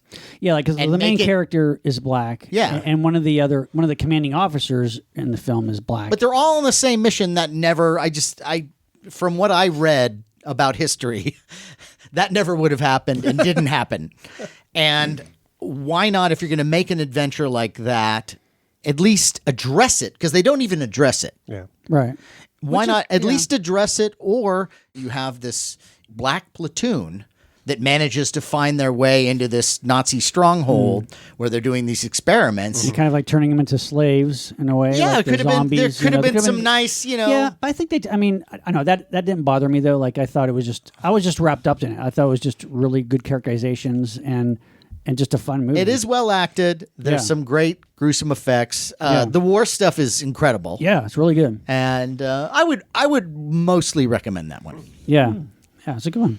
I think I had mentioned earlier about Spider-Man Into the Spider-Verse. I was not excited about this film. That really did come out of the blue. Really? No, it was like, oh man, it's an animated. It's like, oh, they're just trying to squeeze blood out of a turnip. I had no idea that it basically follows the story, without giving too much away, of this young man who basically crossed paths with other people who were Spider-Mans in other universes. Right. And they're all Multiverse, different. And they're all different. But what makes it great is that the style of animation is different for each of those characters, each of those worlds. That's what's so cool. Yeah, and that's a really cool thing. But then, as you follow the story, it was great. It was a great way of telling Spider-Man's story in a different way that was fresh and fun and exciting. Really and smart script. Very smart. And humor that actually works. Yeah, all of the voice acting is just terrific. And you can only do that in an animated movie. You know, that you couldn't do that. That wouldn't work in the MCU or something, because it's the style of it. It's the way it lends itself to animation. My only criticism with that movie,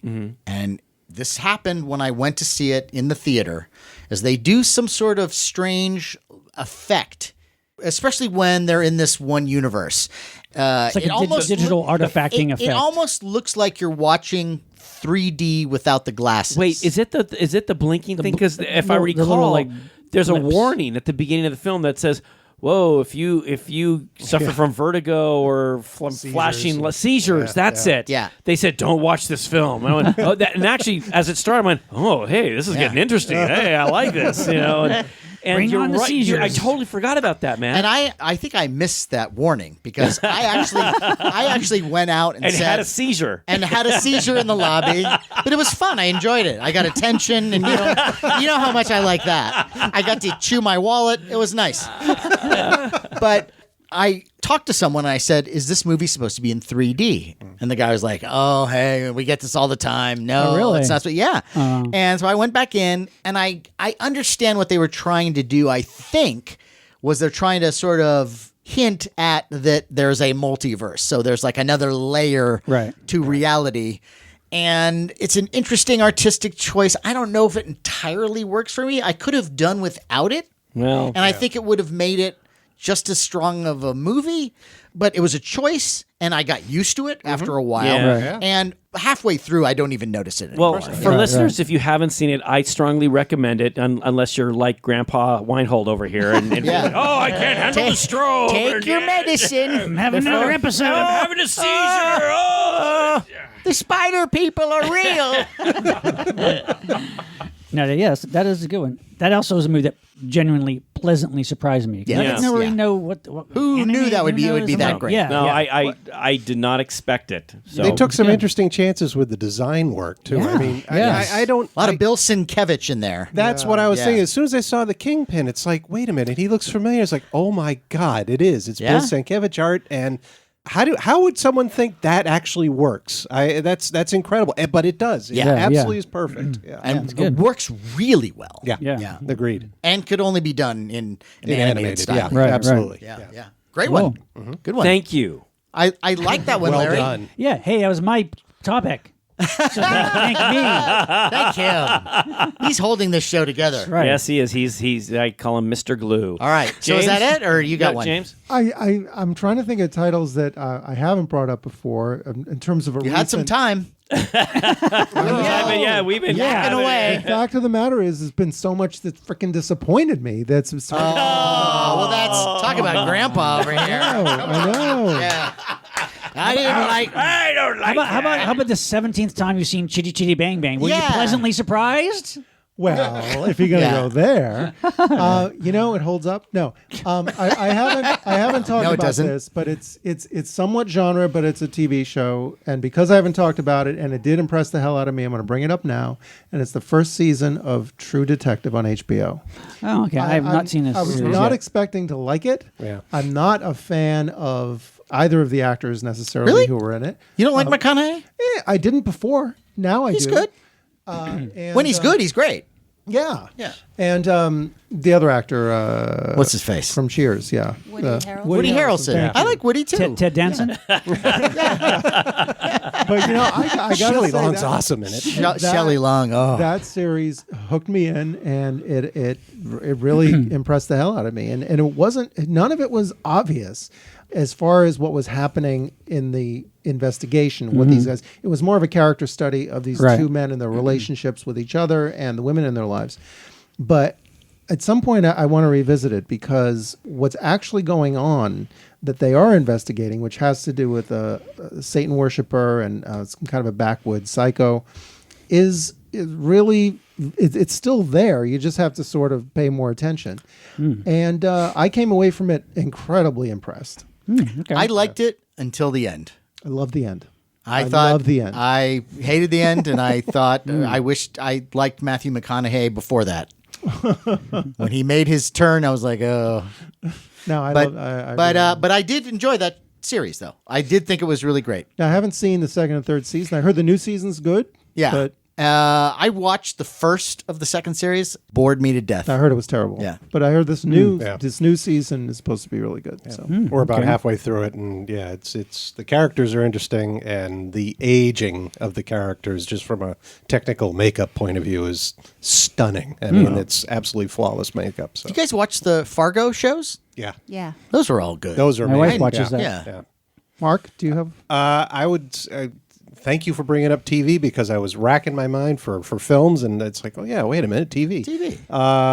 You brought this up earlier because of a previous guest, The Boys on Amazon. There you go. Oh, man. We did I knew nothing of this. Well, Really? I knew vaguely of it, but I had not read the graphic novel. I mean, we've had Derek on. Yeah. We've watched the whole season, first season. I- Fantastic. I read the comic, and I liked the comic a lot. And when it comes to making anything a TV show, you walk in there with some trepidation, especially if it's something that you really like. Sure. I loved Preacher, the comic book. Right. I enjoyed the first season and a half or so of the show, and then it started to kind of lose its way. The Boys, I think in a lot of ways, at least a narrative is a little bit more coherent even than the comic book. There was a time when people thought that kind of show was impossible to pull off. Right. But they do it so well. And I think it's a mixture of really great writing, social commentary, Casting. and the casting. The So casting. good. The guy who plays Homelander. It's fantastic. Anthony Starr. Yeah, that Yeah. guy is a genius. He is. So good. He's so great. But everybody in the show is likable. But also, like, just as a TV series, it is. We saw Derek at Comic-Con doing a panel. He was talking about the show when it was just coming Yeah. out, and he mentioned, somebody in the audience, I think, said, like, well, yeah, but with all the, overabundance of superhero movies, isn't this a bad time for us? And he said, no, it's not. It's a great time. And he's right. It's a great time for because it's so, like I said, having not read the graphic novel, but the show, it's so good at creating this world where like, fuck, these superheroes, they have carte blanche. They can do whatever the fuck they want, and we can't stop them. And like, it poses that idea. What if Superman was a fucking psychotic? Yeah. And you can't do anything about it. And like, it's terrifying. It's also very funny. It's the funny humor too. is great. Yeah. But like, it's the world it creates is really cool. Yeah. Like, if there was just like half a dozen superhuman beings running the show, how do you stop them?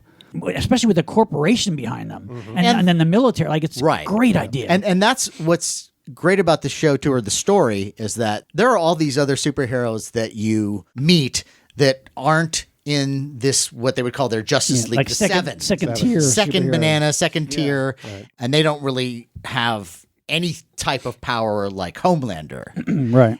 Homelander's basically Superman. Yeah. And you've got his power mixed with the power of this corporation, and you've got a lot of these allusions to what's going on in our world now. Right. I mean, it just hits on so many levels. Yeah, it was a joy to watch. Yeah, it really like, was. one of those shows It where pulled just me in. every single episode I go, great. Yeah. Yeah, there's like no missteps. There was really was. I hope they keep it up because Loved I know it. it's going to be picked up for Loved second it. season. Can't but wait to see the man, next season. Great concept. We're a couple of episodes away from the finishing the season, but I mean, the gentleman who plays Anthony. Anthony Starr. He's so creepy. He's like when he plays smiles that to perfection. When he smiles, you just get shivers up your spine. I mean, you're actually afraid for the other characters because it's like this guy, he'll kill you, and it will be in the worst way possible. And there's certain and you won't think a thing of it. Yeah, like certain storylines that I didn't think they would go there. Yeah, and it's like holy crap. Yeah. That's He's like a Greg Kinnear with more gravitas and evil. Yeah. Yes. Really good. And he can really turn it on in a really subtle way. Yeah. Just a genius. Yeah. Yep. The whole thing. I love it. Love it. Great show. Great choice. I think there was a movie that really surprised us, though, recently. I'm going to get the title wrong. Train to Bushimi? Busan. Busan. Yes. I That's just a good thought film. that was amazing. Fantastic. I was expecting nothing, and I went in, and I thought it was just brilliant that it was all contained in the train and how they're moving from car to car, and it was just like, and I think you were delightfully surprised, too. We didn't definitely. expect anything. Yeah, South Korean film. Yeah, really good. And now sequel's coming, and I'm Oh, really? Yeah. Oh, wow. Although I want to pitch Train to Bushimi to Funny or Die because that is just gold, my darling. Absolutely. Nice. And what's interesting about that movie too is that it could do something new and unique with the zombie trope. Right. That's why, that's why I liked Overlord too. It's doing something because it's such a Tired. oversaturated genre. It's no So, shockwaves, but yeah. Cool. Nice one. All right. All right. We're ready for another? Yeah. All right, Yeah. let's Another. dig in. Yes. Get a spore one. Oh, I think that's what's coming. It feels bumpy and lumpy. texture. There we go. Horror movie gimmicks. Ooh, gimmicks. We kind of just did gimmicks with toys. So now we're going to do gimmicks with films. Yeah. Oh, Okay. well, hopefully one day we're going to do a William Castle episode. I hope so. Sure. But I mean, it's not so much that the film had a gimmick as I guess the whole presentation. Like we had talked about House on Haunted Hill. Right. And William Castle was really well known for, like, he would set theaters up where he would have like an inflatable skeleton at a certain time would float in front of the screen. That was for House on Haunted Hill. House on Haunted Hill. Right. And then your favorite, the Tingler. The Tingler, yeah. I mean, what did he do? He put little buzzers on. In random seats in the theater, he had these chairs that I don't think it was an electrical charge, but it was it would was a kind of buzzer. vibrate. It would rattle the seat a little bit. Right. And so during certain moments in the film, they'd activate these seats, and people would lose their minds. Like, oh my God, Percepto? Was that Percepto, yes, that's correct, yeah. Emergo was Yeah. the And skeleton. Interesting, for our wedding ceremony, That's right. Carrie and I, we tried to replicate it Yes. in a little way. And what we did is, because we had part of our ceremony involved the film The Tingler. It was so great. The concept was that they removed my fear of commitment and it was loose in the theater. And you got married in a theater. Yeah, at the silent movie theater. But you showed sequences. We did. Yeah. And there's And a moment when it goes totally black and you hear yes. Vincent Price go. And I think it was Dana doing Vincent Price Dana because Gould. he officiated Even better. our wedding. And so, you got him in the back going, scream as loud as you can, like your life depends on it. So while this was happening, I gave certain people joy buzzers in the audience. And so they would buzz the person next to them. That's genius. Great. I didn't get a buzzer. I didn't get one. And you know what? And I understand. Look. It's your wedding. No, I just want to say it's your wedding. You've got a lot of things you're thinking about, and you can't remember who I give a buzzer to or not. No, so I guarantee you, I was not in charge of handing out buzzers. Okay, well, I just want to let you know. Do you have the hook now, Larry? Yeah, he was never on the hook. Okay. You've been mad all this time. No. No, I know where your mind goes. No. I know you hold a grudge. Matt, I was honored Do you want and thrilled. No, I have some extra joy buzzers from my wedding. Listen, I will give you one right I now. was honored to be invited and to sit way in the back. I was But- fine. I was fine with that. We weren't invited at all. So. See? Yeah. Oh, Yeah. That was when we were having our problem. with them. Yeah. We got over it. okay. Yeah. All right. Fist Okay. fight in a parking lot, and then everything was okay. Okay, so look. So I mentioned something about gimmicks. You mentioned something about gimmicks. Anyone else got a gimmick here? Let's a little context. Back when TV came out in the 50s, obviously, movie theaters had to come up with something to lure people in, whether it was CinemaScope, Cinerama, 3D, Smell-O-Vision, what you know. And William Castle was the king of the gimmick as far as that went. Although Smell-O-Vision was John Waters. And that was Right, years later. polyester, right? Yeah. You Yeah. Right, Scratch right. and sniff Odorama. the Scratch and sniff. doctor. Odorama, yeah. Also, I like one of William Castle's for Homicidal. It was the Coward's Corner, where if you were too scared, you could sit in the corner with like a nurse with blood pressure. Yeah, I mean, even Hitchcock would come on and say the thing about anyone who comes to see Psycho, don't give away the spoil ending, or anything. don't, Right. Well, you know. And if I remember correctly, we had talked about this on a previous show. Before Psycho, when the movie theaters were showing the theater, you could get your ticket and go in any time. You could go in Right, three right. 2/3 into it, or like almost at the end, or like, you know. No, they didn't allow But that. for Psycho, it was the theaters were instructed. Once the film starts, you can't let anyone else in, Right. and that became a gimmick. Right. And that's what And made that- people want to go see it. Yeah. Exactly. No one will be seated after. Yeah, Yes. right. One of my favorite gimmicks from the 70s, though, of course, was Sense Around. Oh, Sense the best. Earthquake, Roller Coaster. Roller Coaster. The theatrical version of Battlestar Galactica was really all in Sense Around. That My was second like, good makeout session in my life. Really? During Wow. Roller Coaster, Sense Around. Really?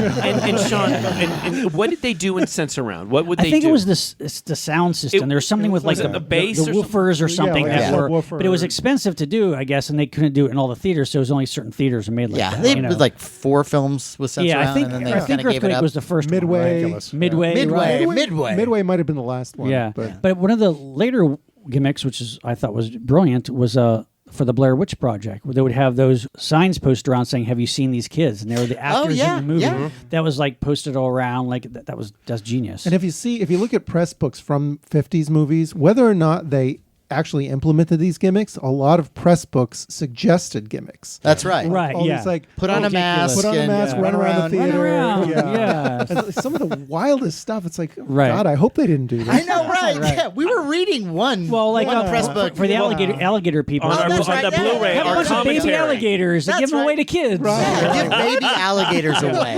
Nothing to go wrong there. Now, Wrestle an alligator. now, of course, if you're a listener, just go on out and buy the Blu-ray of the alligator people, With and the you can Monster Party with the commentary. Monster Yeah. Party You can commentary, hear you'll us hear talk about all that. about it. We are the gimmick. In that case, yeah. I don't know if it this qualifies as a gimmick, but it's a really subtle one. Was if I remember correctly, with the release of Jaws, they cut down the number of theaters that they put it into. Oh, like limited It was release. very limited release, so that it was just basically lines around the block, and Right, that and was, then it would go so wide it was a later. sales gimmick of Right. sorts. Yeah, Yeah. Right. There That's you true. go. That was one of the first big, huge summer movie hits. True, right. You know. Cool. All right. Gimmicks. All right. hopefully we'll do just a whole. I think that is a show that we could do. Yeah, Yeah. just keep doing it. We have to get Hopefully one there's day. IMAX, I guess you would also Sure, Yeah. put sure. in there. Sure. Well, these are good ones. So, Aaron, why don't you give us another one? All right. Wow, you are really Shuffling digging away. in there. Oh, yeah. Wow. Spore or no spore? It's almost like it's taking you twice as long. We are sporeless. All right. Oh. Most underrated slow budget horror. That was a sci-fi misspell. Slow budget. I was writing get quickly. That budget took Underrated, forever. overrated grammar in a motion picture. It's a slow budget? Slow budget. You know what I mean? Why? Slow budget when you're like taking time to work out your budget. You know all those movies, right? Well. I'm gonna Oh find out God, when I it's out. suck. Well, wait. So what is it actually? Low budget. What is it? Well, Most read it. underrated, Underrated. Like a low budget like a horror really, film? really low budget movie. Yes. Okay, That's well, underrated. Wow, Slow geez. budget. Slow budget. Can name about 100. Let's see. Oh, Yeah, just something first thing that comes to your mind. Yeah, anything? Wait. Like an underrated. Like a low budget movie kind that of doesn't underrated. get the respect that it deserves. Boy, you know, maybe this doesn't really fall into the category. I just recall when it came out. I brought this up on another show before, but the movie Evil Dead, the original Evil Dead, Sam Raimi's version. I remember when it came out. Talk about a low budget film. They didn't have a lot of money to make this, but unlike low budget films of the time, Sam Raimi and his friends, they put together every cheap effect that they could put together in this film. Sure. There's stop motion animation, there's forced perspective, there are camera tricks. It's like they really cared and were passionate about trying to do all these tricky things really well. It's like Steadicam without Steadicam. Exactly, Yeah. exactly. And I remember when the advertisement in Fangoria magazine came out, it said, "Watch for this film, Evil Dead." And it literally took a year. I was waiting for it. It took a year for it to make its way to the West Coast. When I saw it in a really cheap theater, and the print wasn't the greatest, and maybe the acting wasn't the greatest, and some things were out of focus, but there was so much that was put into this. And I remember just loving it. Thinking to myself, God, if I made a horror film, I'd love to put as much as I can into a film. So Would you say that's an underrated movie? Yeah, because it really came out the gates like this is a new cult classic. So You got Stephen King saying it's the future of horror, or whatever he said. I mean, most low ferocious budget, yes, movie. but it was. I don't remember critics loving it. For me, I was really impressed with it. And I see what you're saying. So it wasn't reviewed. Yeah. It was more of a people's favorite. Yeah, kind of fans a thing. and film fans took to it fast. Yeah, but yeah, okay, that's tough. I would say Arch Obler's 5, Oh yeah, that's a good one. which is a post-apocalyptic Yeah, tale. that's good. And it's 5 people who come together at the end of the world, and they all meet each other at this cabin that's in this area where it's shielded from most of the radiation. Right. And there's a woman with a baby, and there's like a pregnant woman, like a kind of like a neo-Nazi guy. Yeah. There's an African American guy and like a bank clerk, and they're all from different parts of life, society. yeah, and it could almost be a play. Yeah, but it's well done. But it's really well done. It's really well acted. The guy who plays, the asshole in this story is terrific. Yeah, it's one that you don't see. I don't think I ever saw it on television. Yeah, me neither. I had to you might have even recommended it to me. Yeah, I think But so. it's really good, and it must have been made on a shoestring. But it's very adult, well written, and I would say check that one out. Cool. Cool. There's one from the 70s that I remember used to always be like on HBO in the early days. That is a really well-made, well-acted, low-budget movie that still has not been released officially. That's Homebodies from 1974. It's a great movie. It's basically it's killer elderly people. Oh, But it's wow. done like as a black comedy kind of. This group of like pensioners living in this old building, and they learn that it's going to be torn down to make way for a block of flats. And the uncaring construction people and the people want to throw them out, and they're not having it. So they start offing the people. That sounds terrific. It's really good. I've never seen this. Really well acted. Lots of familiar faces that you'd see from older people at the time, and just really good. But it's dark and kind of gruesome and funny, but really well made. Yes, I don't know where. Like that totally should be like a Blu-ray release these days. Sounds like it's right up your alley. It is. Yes. Anytime Old people and murder. really old people or really young people murdering, I love that. Yeah, it's really good. Anybody else? Sean, that actually reminds me of a title that I should have brought up on our Wicked Wheels episode, but I failed to. And it does have a bit of a cult, appreciation, but that's Psychomania. Oh, I love Psychomania. yeah. Where did you start on Psychomania? Do you know that one? Nikki Henson. And George Sanders. Yeah. Yeah, It was his like, last I think it movie. was his last movie. Yeah, it was his last movie. He committed suicide afterwards, and the movie is about basically committing suicide and coming back from the dead. Yeah. It's about these young rebel motorcyclists Right. who realize that if they kill themselves a certain way, that they can come back as motorcycle riding undead. It's like you just have to believe, and you'll come back. Yeah. Yeah. So you've got scenes of them, riding out of the grave on a motorcycle. Yeah, yeah. Which is, I mean, that's cool in and of itself. Sure. But what's also fun is the way that they kill themselves Yeah. to then come back from the dead. Yeah. Right. And it's funny. It's like dark. It's and- dark humor, and the yeah. coolest '70s like wah-wah guitar soundtrack Yeah. ever. It's so I awesome. love that movie. And Yeah, it's that low was a great budget. movie. Yeah, oh, it's yeah, great. oh, yeah. yeah, The yeah. motorcycles look like almost like scooters, like motorcycle. No, but that's a great. That was a movie that was always on late night TV. Yeah. There's a fantastic Blu-ray that comes out. They have an interview with Nikki Henson. It's Wow. great. It's everything. The guy. There's this great scene where Nicky Henson, he's the leader of the pack, and he's the one to first kill himself. They don't know yet that he's really going to come back, and they bury him in the grave. They dig a grave, they bury him on his motorcycle. That's right. Yes. And then there's this one of the hippie guys in the gang sings this kind of great little like hippie folk song. The world never knew his name. It's fantastic. And for the Blu-ray, they get the guy back who did that song. Oh He my sings it. God, It's fantastic. wow. But I just love. I've seen the movie like 100 times. I love it. I've got a Psychomania skull helmet. Yes, They wear me these too. It's a skull helmets. magnet, I've got a right? magnet. Yeah. Yeah. They're Right called on the our refrigerator. They're called the Living Dead. The Living Dead, The yes. gang. Yeah, fantastic movie. Yeah, I mean, that's a great choice. Yeah. If anyone has not seen that movie, that is really... It's a UK release. Yeah. It's also known as The Death Wheelers. That was the original title. Psychomania. is so much better. And and it uses like a Stonehenge kind of thing. Yeah. Like Uh-huh. everything about it's just fucking awesome. I've never seen this. Oh, it's You great. got it. You Have gotta seen see this? it. No, I haven't seen it either. That's Yeah. amazing. Well, I haven't seen it either. So We'll have a party. Check it out. Psychomania party. Psychomania. Absolutely. Well, this has been great. Yeah. This has Yeah. been loads of fun. I know we could keep going. We could go on and on, but could. I know I'm looking inside the skull, and guys, we still have a lot of topics Yeah. left Yes, we do, over. yeah. So what do you guys say? What do we do? What do you say we do a quick lightning round? Great. Right, We'll cool. just Definitely. we'll A just couple and- do a couple and Talk just about kinda a little whip bit through and then move. Yeah. Okay. Go. Fire them off. All right. But get a spore one. That's a You got a spore one? Yeah. Whatever you go with. There we go. This one's black. Oh. What living person would you want to interview on Monster Party? Follow up, what deceased person would you want to interview on Monster Oh, that's a Party? good one. Okay. What living? Okay, that's easy. John Carpenter. really? I love. Yes. Well, if we can make it in a good mood, yeah. Well, Yeah. as listeners will know that Matt and I had a great encounter with Mr. Carpenter. And no, it was I love him. great. Yeah, no, it was great. It was It was great. great, and he gave us a quick little shout out. God love him. I know he's going to be in David Weiner's upcoming documentary on 80s horror films. Yeah. Cool. And David spent a lot of time with him, so I'm dying to hear about that. But I would love to get Carpenter here as a living person to talk to. Okay. But someone who's passed away, I would love to have Boris Karloff.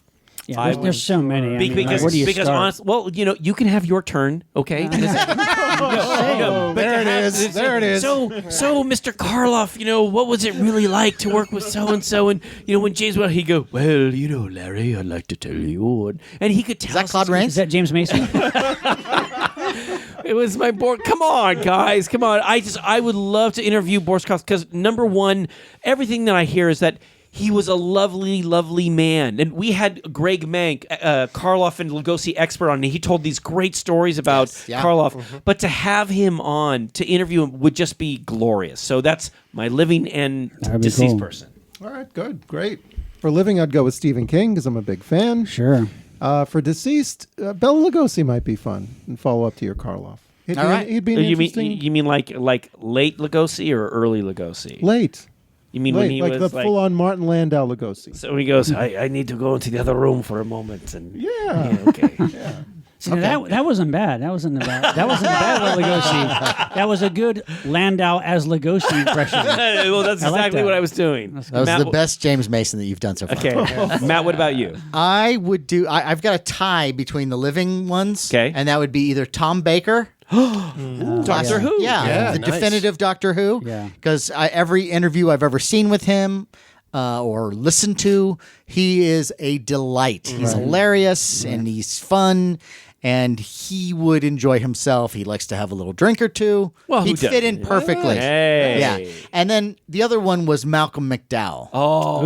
Ooh, yes. Oh, he's fantastic. And who knows? Who Maybe knows? we could even That could happen. still That could make that happen. happen. Yeah. What about But deceased? deceased? I think where I'm going to go is, and this would be, we'd be taking our lives in our own hands, but Harlan Ellison. Oh yeah, no, that would be, but that would be, But that would be a it wouldn't be great boring. show. Yeah, He would rip into us. He would rip into us, So but I think he would enjoy You would himself. call you a clown, Yeah. sir. Yeah, you know, And you know what? I couldn't. I mean, I'd say yes, Mr. Elton. I am a clown. I think he would rip into every single one of us and call us idiots and whatever. But I think he would really enjoy himself. Yeah, think that's so. right. you know, I don't think he would. No. No, because I get that impression. Yes, as everyone thinks he's cantankerous and all that stuff. Oh, And yes. he is. But I mean, he sees this, what we're surrounded by, and he loves that stuff. And I think he'd fight unless Oh.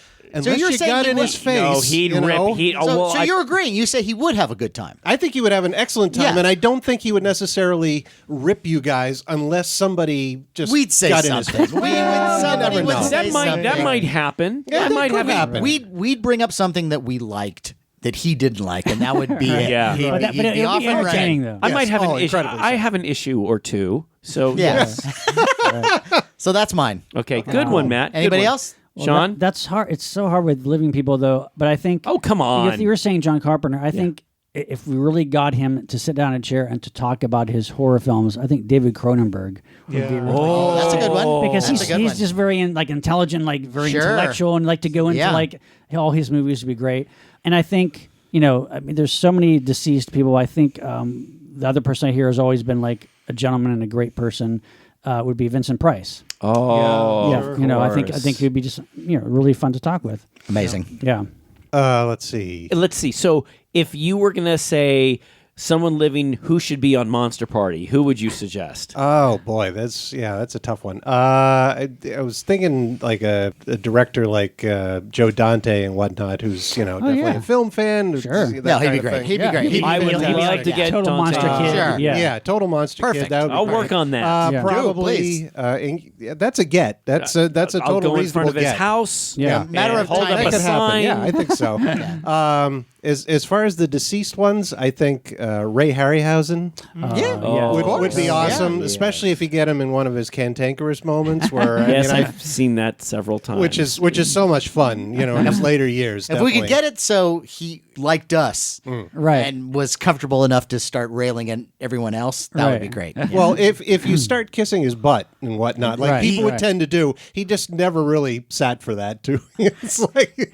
Right. I'm trying to remember the book that was from the Imitation Land Beyond of- Beyond. I Oh, think it yes. was. Oh, yeah, yes, but great yes. book. Great But I book. remember him. I brought a copy to Forbidden Planet yeah. for him to sign, and he was like, "Well, I think that book's just a little too much," And it's like, it was like it was overly complimentary Oh, or something. okay, I don't know. right. And then the other one I was thinking about when you brought up Tom Baker, I was thinking Patrick McNee. Oh, God, yeah. Oh, yeah. From what I man. hear too, he was another. I saw him. An absolute gentleman. Yeah, I Yeah, we forget saw him which in a convention or something. Yeah, we or got a his movie. autograph. I thought it was the Yeah. Egyptian or something. We saw him do I something. can't, but But total he was cool guy. great, and he was railing against. I think he was railing against the quality of the sound in the current Bond movie releases. Really? Wow. Yeah. Well, he narrates the documentaries on the Bluray Bond releases too. Oh, yeah. He There tells you go. them they're great. Yeah. Yeah. No, that's a good. Yeah, that's a he's- great he's- choice. Yeah, he was the year we went to Comic-Con to promote Super Adventure Team. He was there promoting his book, The Avengers and Me, or something Yeah. like Really? that. And my lovely wife, Erin, who's a big fan of The Avengers, could not yeah. attend. So I bought the book, was going to get an autograph for her, and I got in line fairly early, if I recall. And, he had his huge line of people waiting to sign autographs and stuff. Sure. So I didn't want to waste his time. I was like, Miss McNee, this is for my wife, Erin. Could you say? Yes, great. She's a big fan of yours. Thank you very much. And he stops me, and he shakes my hand, and what's your name? And that kind of thing. I mean, and as a gentleman, it's like, Classy. do you know how many people you have? Thank you. You're, that's yeah. great. It's That's absolutely Wonderful. I love hearing stuff like Yeah, that. me too. Yeah. So Great. that's a really good that's a good question. I like that. Yeah, one. I like that one too. All right. Aaron, come on, Back in. Give us another one. All right, here we go. Make it a good one. Spore filled. Still spored. Biblical horror. Biblical horror. Ooh. A lot of horror in the Bible. Yeah. Yeah. Yes, there is. Well, I know what the first one that comes to mind is the Ten Commandments. Yeah, That's right. Yeah. First of all, I want to go out on a limb here. The Ten Commandments it's a great It film. is a great movie. Oh, yeah. I mean, people go, oh, it's all religious. I sat my it's- daughter down and I said, it's got Vincent Price in it, and it's and she was has to be good. all excited, and she kind of knew the story, but we went through it and she didn't realize, boy, there's a lot of violence, Yeah. there's a lot, Yeah. and there's some evil stuff in here, and one of the scariest moments, if we recall, when Moses goes to Pharaoh, says, let my people go. They have all these plagues that come down. And Pharaoh goes, no, I don't care. But that last one, the death of the firstborn son, they have this smoke thing come down. It looks like a giant claw-like hand. Yeah, it's great. And it's really well done for like a great late movie. 50s. And it's exciting. It Yeah, is. 56. It's lavish. The colors of Yeah. first of all, you got great Charlton Heston. Yep. And you also have great Yul Brynner. And they are Special effects. Special effects at the time are just terrific. And, Like Parting of the Red Sea is so good. And if we recall, And scary. and it is. And the funny thing is, this is Cecil B. DeMille did Ten Commandments in the silent era, and it was a huge hit. Right. Yeah. Now, after the silent era, he was very successful making these big budget, big scale films. He always wanted to go back to doing the Ten Commandments. Yeah. If you get the I'm not sure, Blu-ray or DVD, what's interesting is the way the film starts. There's a giant red curtain, and Cecil B. DeMille actually comes out and he explains a bit about the film to you. It may even terrify you. Well, he nice. now Nice one. typically if you see it on television, that is cut out, But it's really really interesting. But yes, there's a lot of horrifying stuff Great. in the Ten I love Commandments. a movie. Well, Yeah. certainly Yeah. The Omen. I mean, it's all about the Book of Revelation. Sure, yeah. True. Yeah, True. those are good. yeah. The crucifixion is pretty freaking terrifying. Right. You know? And and I read something recently where someone was saying that's really a horror film. Sure. Yeah. So are you The talking Passion? about are you talking about either like the Last Temptation? Last of Christ, Temptation. or- No, or Passion, The the Passion Passion. of Christ. The Passion of Passion. Christ. All right, Passion. just get our movies right. No, that's the no. Passion You're of correct. the Christ. The yes. Passion of the Christ. There's a lot of L- torture. Last Temptation has some pretty cruel stuff in there too. Yeah. And it's got some questionable stuff in it, but you can't fault like the filmmaking is pretty amazing. Yeah. Also pretty terrifying is a Ginger Dead Man 2, The Passion of the Crust. Terrifying. It's terrifying. Sean, I don't know that one. Is that your? Yeah, that's Jimmy my is. choice. Jimmy is. Yes, that's my Yeah. choice. for biblical horror? All right. Well, Mark, bring us home here. Wow. Okay. The only thing that's coming to mind, there was the story of Moses. There was some theatrical production from the late 70s, I think. I'm trying to remember. And the only thing I remember, because my parents dragged me to see this thing, and I was definitely like, oh, God, bored out of my trees. But there was a point where, of course, they're worshiping false gods and the golden cow and all that yes. stuff. And as a punishment, I seem to remember them melting the statue down and literally pouring the molten metal down like people's gullets and stuff. I could be having this false memory. Little, I don't know. little Game of Thrones-esque it was thing there. it was just really like, what am I Wow. watching? This is not. And this good. was a theatrical Theatrical? production. Yes, Like this a was- ma- like a I don't matinee know or this something? one. Grand this was Guignol kind a- of thing. Yeah, Burt Lancaster played Moses in the 70s. Maybe it was that it one. Or, might be that one. or maybe one of those Sun Classics. No, this things. was definitely a big time Hollywood it release. was what the I Burt- A jump between the two. just a bit. Yeah, It had to be the Burt Lancaster. it has to one, be. Yeah, yeah. Which actually is a Check it out. 70s, really good you're thinking? Morricone score. Right. And the only other thing I was going to mention was Monty Python's Life of Brian Oh yes. Great choice. Great choice. with Graham Chapman's Yes. nakedness. Yes. Yeah. Yeah. Amazing. Biblical horror. Well, that's great. Well, this has been great. It has. This has been Yeah. fun. This has I mean, been this so has much been fun. I mean, look, we only Those did are like, all very different topics. Yes. too. yeah. You know, I mean, there were some that kind of stumped me a little bit. Like I had to think about Yeah, it, yeah. you know. But these were some good ones. But that's the excitement of Yeah. doing this game. is Danger. You never know what Jeopardy. you're going to get. We're And I'm- thinking on our feet. and I'm glad we got several spore-filled ones. Yeah. yeah, Cool. yeah. We covered some ground though. Yeah. Yeah. That's good. Yeah. Yeah. Very, very obscure, very different It was topics. a So very rewarding evening. well, I want to say, Aaron, Satisfied. thank you so much for being our assistant to Yes. pluck Yes. out the topics. And Mark Tavares, thank you so much for being with us. Yeah. Thank you guys for And- having me and- again. This is so much fun. And Mark, what do you have going? Is there anything you'd like to plug? Any biblical stuff? And, Yeah. Well, right now we're coming up. It's September 7th. There are 2 shows here in the local LA area, art shows. One is at the Mystic Museum in Burbank. It's a show dedicated to the Evil Dead series of films. This is 2019. 2019, yes. Coming up September 7th, 2019. That show will be open for a few weeks. Basically, they are doing it in coordination with Renaissance Pictures, I believe, and they're getting nice. props and other stuff from the films. Awesome. And then there's a group show with artists providing original fan art, things like that. Cool. So I'll be contributing to that. And then on the same night, at the Sugar Mint Gallery in Pasadena. This is a gallery that is located in a building right next to the house where they shot the exteriors for Halloween. No. Yes, the Halloween house. They are doing Welcome to Haddonfield. It's a Halloween-themed art show at the Sugar Mint Gallery in Pasadena. Oh my God, that's awesome. How long is that going to be? They're gonna. How long is she gonna It have that should up be for? all year. Well, It you, should would, you be. would think, right? Yeah. That's awesome, though. But wait- at least until November, I believe. But they're both the same day. How are we going to go see both of them? I don't know. I'm going to be racing between Party the two as limo. well. Yeah. Yeah, really. But Mark, I also know if people are interested in your artwork, where do we go to Yeah. see this? Yes, Yes. my very creatively named website, marktavares.com, is Cool. my... A little too on the nose. Right on the nose. How do you spell that? It is MarkTavares.com. That's my portfolio site with a link to my online store for buying prints. Awesome. And you can also follow me on Instagram at MarkTavaresArtist. Cool. Thank you. Thank you. And Monster Party people, let's have a toast Let's do it. Indeed. to Mark Tavares Yes. and Aaron Haggerty. And to topic free for all. Strikes back. Time for listener shout out. Shout out, shout out, shout out. This goes out once again to avid listener Jay Gunn from across the pond in the UK. Jay Gunn. Jay I'm coming is to visit you someday. Yeah, we all will. Jay is a comic book creator and an avid listener, and he recently reached out regarding the upcoming Criterion Godzilla Blu-ray release. Very Yeah. exciting. All the Showa films in Yeah. one collection. Yeah.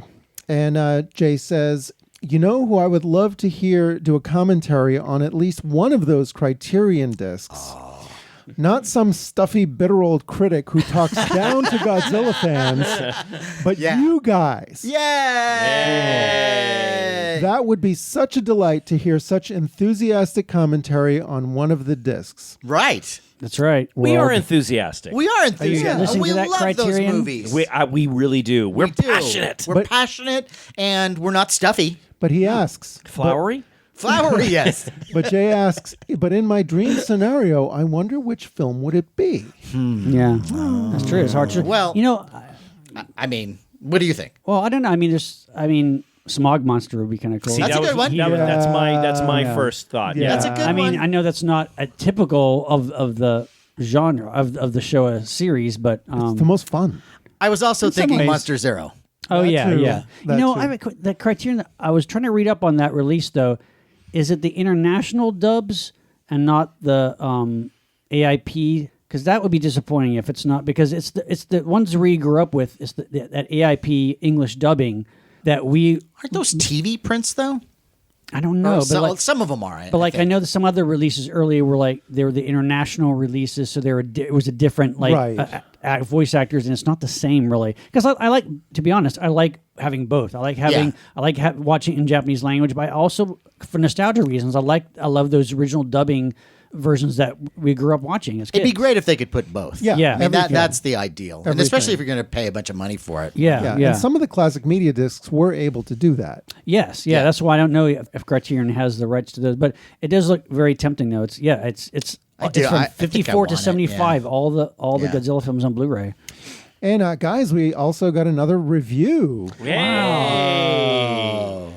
And this comes from Dimey the Cat, who gave us 5 stars in Yeah. Apple Cool. Podcasts. Wait, 5 stars out of what? 5 stars? Hopefully. 5 out of 25. Well, come on. They showed up. And Dimey the Cat writes, Monster Party, more like Larry Strothe and his clowns. That's a band name. Very entertaining, very informative, very nostalgic, and you're a clown, everyone's a clown. Well, thank you, Dimey the Cat. I'm Wait, sure Somebody likes you. I'm Cats love sure you. Larry Yeah. Strothe appreciates that. Yeah. Cool, nice. We were thinking about calling it the Larry Strothe Show, Monster Party, Hey, right? you were thinking of that. Yeah. Look. Every once in a while, I'm sure each one of you thinks of it as calling it, your name. Monster No, Party. we don't. No, we don't, Larry. No, never have. we're actually, we thought we were all in this together. No, we are. But okay. No, we are. We're a team. Wow. There's no I in team. There was so much I'm selling out in your All voice. Monster Party members are created equal, but some are more equal than others. To quote Animal Clown Farm. shall not kill clown. Okay, well that's great, but no, I don't want to speak about clowns. Okay. I want to give a shout out to another big time listener and also a writer. He writes a bunch of magazine articles. That's Rob Smentek. Hey! And I want to let you guys know, Rob. He actually reached out to us. He wanted to get some information about alien toys, and I knew a lot of stuff, yeah, and so right. I got this great interview. Well, okay, this is too much me. He wrote these articles about alien toys and aliens that in the issue, it's going to be coming out in the Retro Fan magazine that's coming out in Ooh, September. It's going to cool. have Sven Gulli on the cover. It's Nice. Retro Fan issue number 6. And he did all this in-depth research on the creation of the alien toys. Because if you guys remember, when that first alien toy came out back in '79, there was a bit of a lot of moms were Uproar, yeah. there was Right. because moms were pissed Controversy. off that a rated R monster was in Toys R Us. So Even Siskel and Ebert went on a rant about it. exactly. Did they really? Yeah. Not surprising. Wow. Not So- surprising. They must have hated the Last Tango in Paris figures.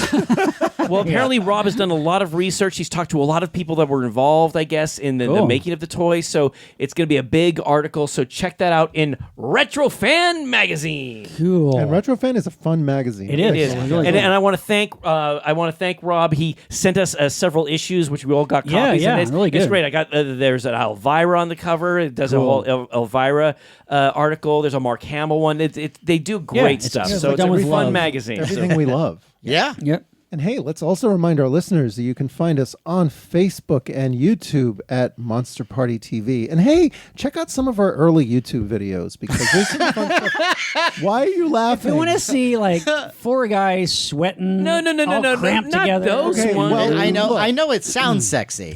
Look. There's also, we did a special on Godzilla collectibles from Creature Features. That's We true. did. We Yeah. have a whole Japan documentary. Which is Monster fantastic. Party goes to Japan. Go check it out. If you're a completist, They're nostalgic. Yeah. Think of it as retro Monster Party. You guys, Yeah. you guys knock it, but I got to tell you, when you watch that video, I mean, there are times if I'm feeling a little down, I put it on. It's like we go on this amazing Japan trip, and it's fast moving as you well, follow. the Japan trip, yes. Yeah, I mean, it's great. We did one show from Comic-Con that I kind of like. I thought No, that was is a fun. good Oh, one. yeah, that's a yeah, fun that was one. a good. We were a little drunky on that one too. Yeah. Is that that the was one when I fun. go into my Webarella rant? Yes, Probably. Yeah, right. That was cool. That was a good one though. I did like that one. That's the one we had the wives doing the cameras. And stuff. That was fun. And they were drinking too. Beautiful, perfect. That was great. Boozy yeah. Cam. Boozy cam, Yeah, cool. gimmicks. No, but I would say you should check out some of those. Check us in we're all checking out. different Yeah. media. Check us out Why- in why print not? and video Yeah. and audio, everything. And the Sure. Blu-ray. Yes, our and the Blu-rays, commentary. Yeah. Alligator We're people. everywhere. We have our fingers everywhere. The We do. Vengeance of She. yes. Oh my Yeah. goodness. Yeah. Scream People Factory. people have told us that our commentary makes that movie. That's right. Yeah. We appreciate that. Yeah. And who are these people? Well, we got also Twitter. We are on Twitter, Monster Party at Monster Party HQ, and Instagram is also Monster Party HQ. Cool. And hey, take a moment and write a review on whatever platform you're listening to us, because chances are very, very good. We will read it on the air. Yeah. And look, if you have some issues or whatever, you don't feel like it has to be all flowery and stuff and praise. If you have some issues, let us know. Tell us. We want to know. Don't we? Yeah, we do. I don't think you do. No, but it's like I want us to be honest. I want us to be truthful. If there's someone that has Have you been issues- lying up until this point? 'Cause I've been truthful. I've been truthful. Wow. Man. I'm telling you, it's a psychological study. Every show. And I love every minute of it. On that note, I am Matt Weinhold. I'm Shawn Sheridan. I'm Larry Strothe. And I'm James Gonis. Keep America strong. Have your own topic free-for-all. And don't forget the spores.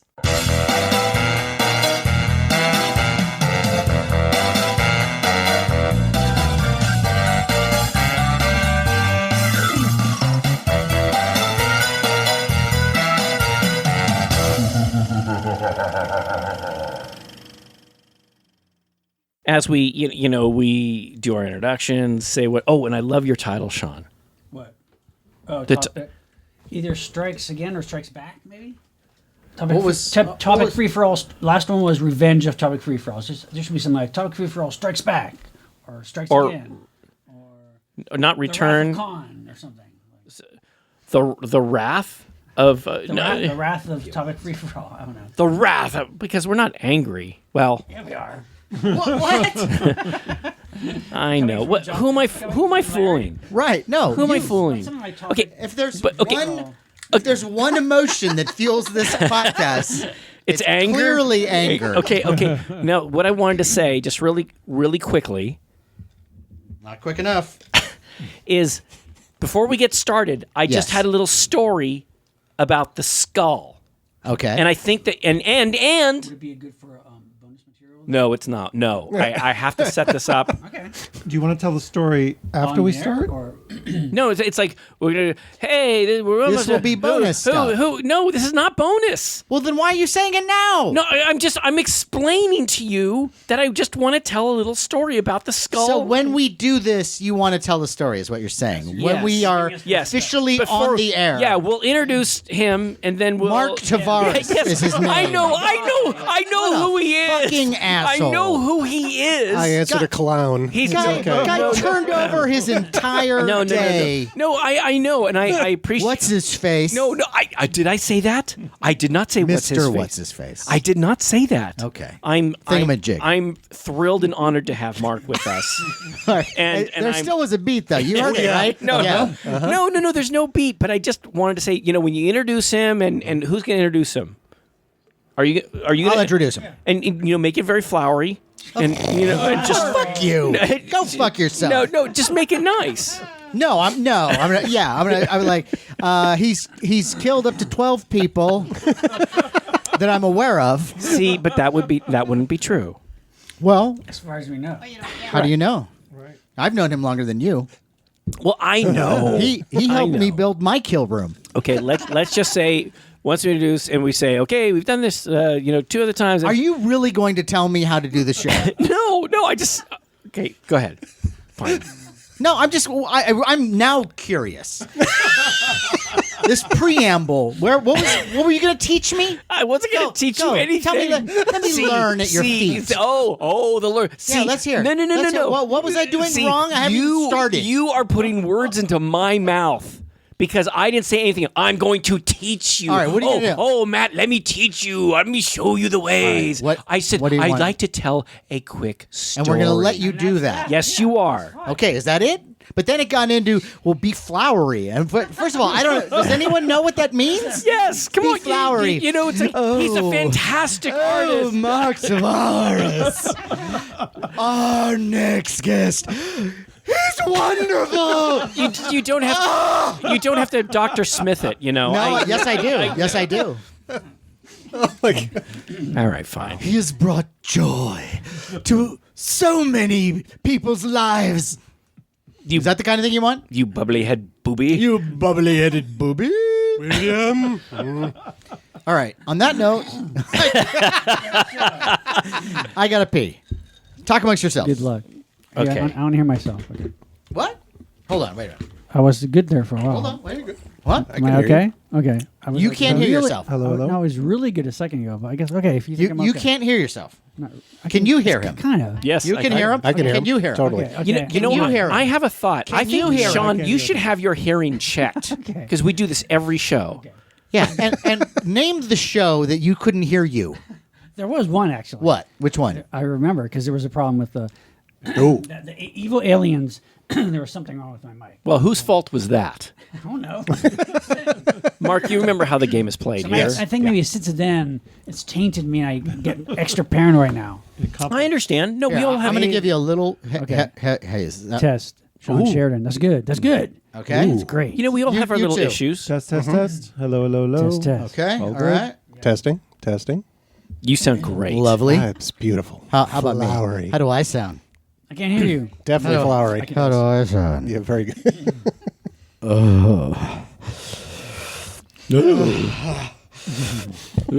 I would like to welcome our guest. Oh my God, he's so good. He's a talented artist. He's a, It's a little too flowery, I think. Now I'm going to Notes. take a shit. Notes. you see, here's the thing. You know, some people they chastise notes. Notes. No, I'm going to tell you a quick story, Please. because this is a pet peeve of mine. Okay. Okay.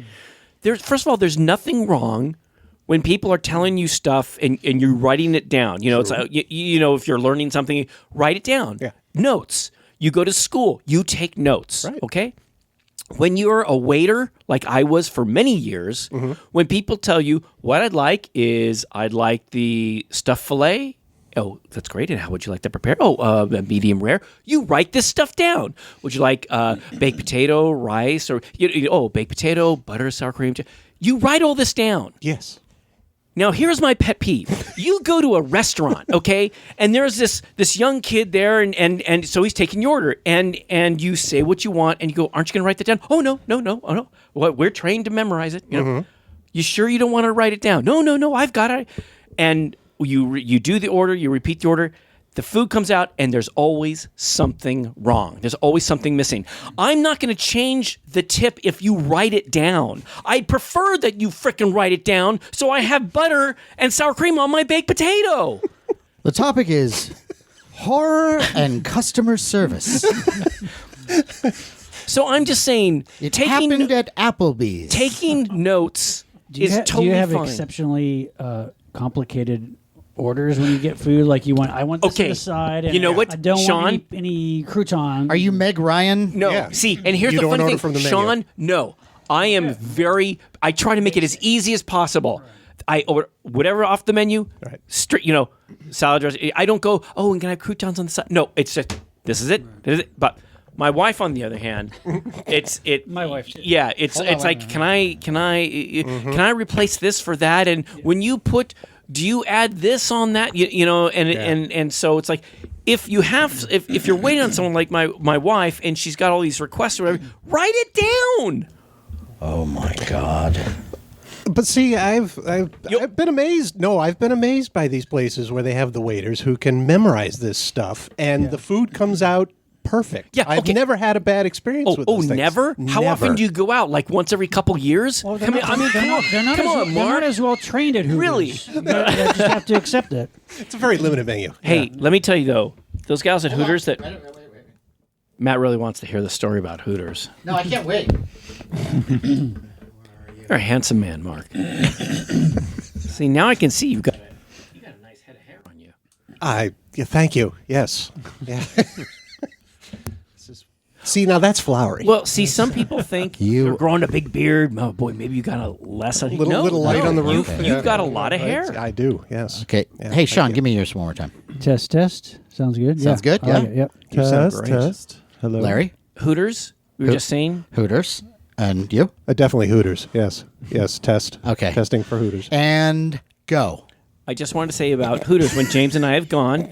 You know, when we've ordered. First of all, it's very basic stuff, right? You've just discovered that? Wow, No, really, I'm no. surprised. Yeah. Basic food at Hooters? No. They're chicken strips and deep Tater fried tots. lard tots. Tater tots. Yeah. Oh, Sean thinks anyone can make tater tots, but I'm don't. just, yes, you did. You said that. No, I said that. These are the Okay, things yeah. that stick in your Yeah. brain. Yeah. Get some frozen tater tots, put them under the broiler for a minute, Yeah. turn them over, done. The point that I was trying to you write make, that though, down? Which is? if you go to a fancy restaurant and they get the order, great, fantastic, Mark. Yeah. But my point is, I'm not going to change the tip if they take out a pen and write down the order. Well, You know what nobody I mean? would. Yeah. Yeah. I mean, I But I tell you, it pisses me off. You think you're so smug and go, oh, I don't need to write down because I can memorize it. I'm at a fancy restaurant. Ha ha ha. And then something comes back and your dinner isn't correct. Gah. It's Trump. It's Trump. How do That's you the reason go why all this is happening. outside? The world is such an imperfect, messy place. Someone's going to get something wrong. Just fucking let it go and eat your fucking tater tots. Wait. So you go out to dinner and you go, oh, I'm gonna have my fancy Japanese food. It's like, oh, I asked that they don't put spicy peppers on it, but oh, they put spicy peppers on it. Oh, that's okay because people make mistakes. they oh, did. Yeah, And let me eat you know this. what you do? Oh, my God. You go, hey, you put some spicy stuff. Could you please give me a new one? And 99.9% of the time they go, oh, we're so sorry. Yes, we will. Yes, and guess what? And then it's taken care of. Yes. And guess what happens? So they take that plate away, and you're sitting there waiting for your food while your lovely wife is eating her food. Well, that's why you order some other things. You order some appetizers. You get a little bit of the calamari or whatever the fuck you order.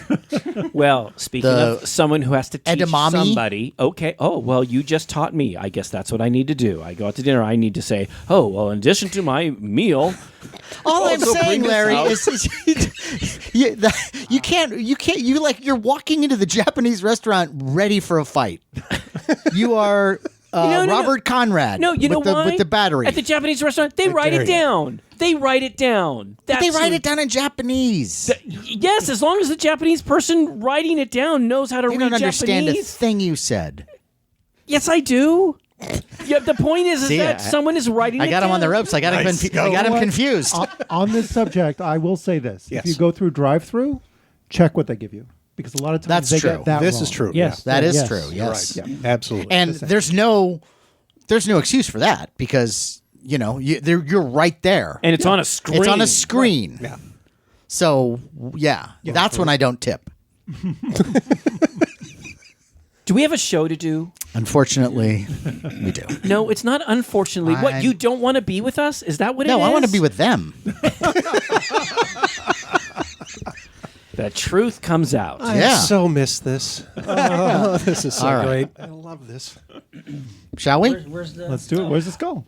Yeah. Where's the skull? I'm saving it for a special occasion. Oh, okay. I want to make his presentation. Okay. Gosh, why are you guys jumping all over What are we me? calling this again? Topic free for all strikes back. Strikes back. Okay. So it's like Empire. Okay. I like it. Nice. Topic free for all strikes back. Okay. Thank you. Yep. Take that.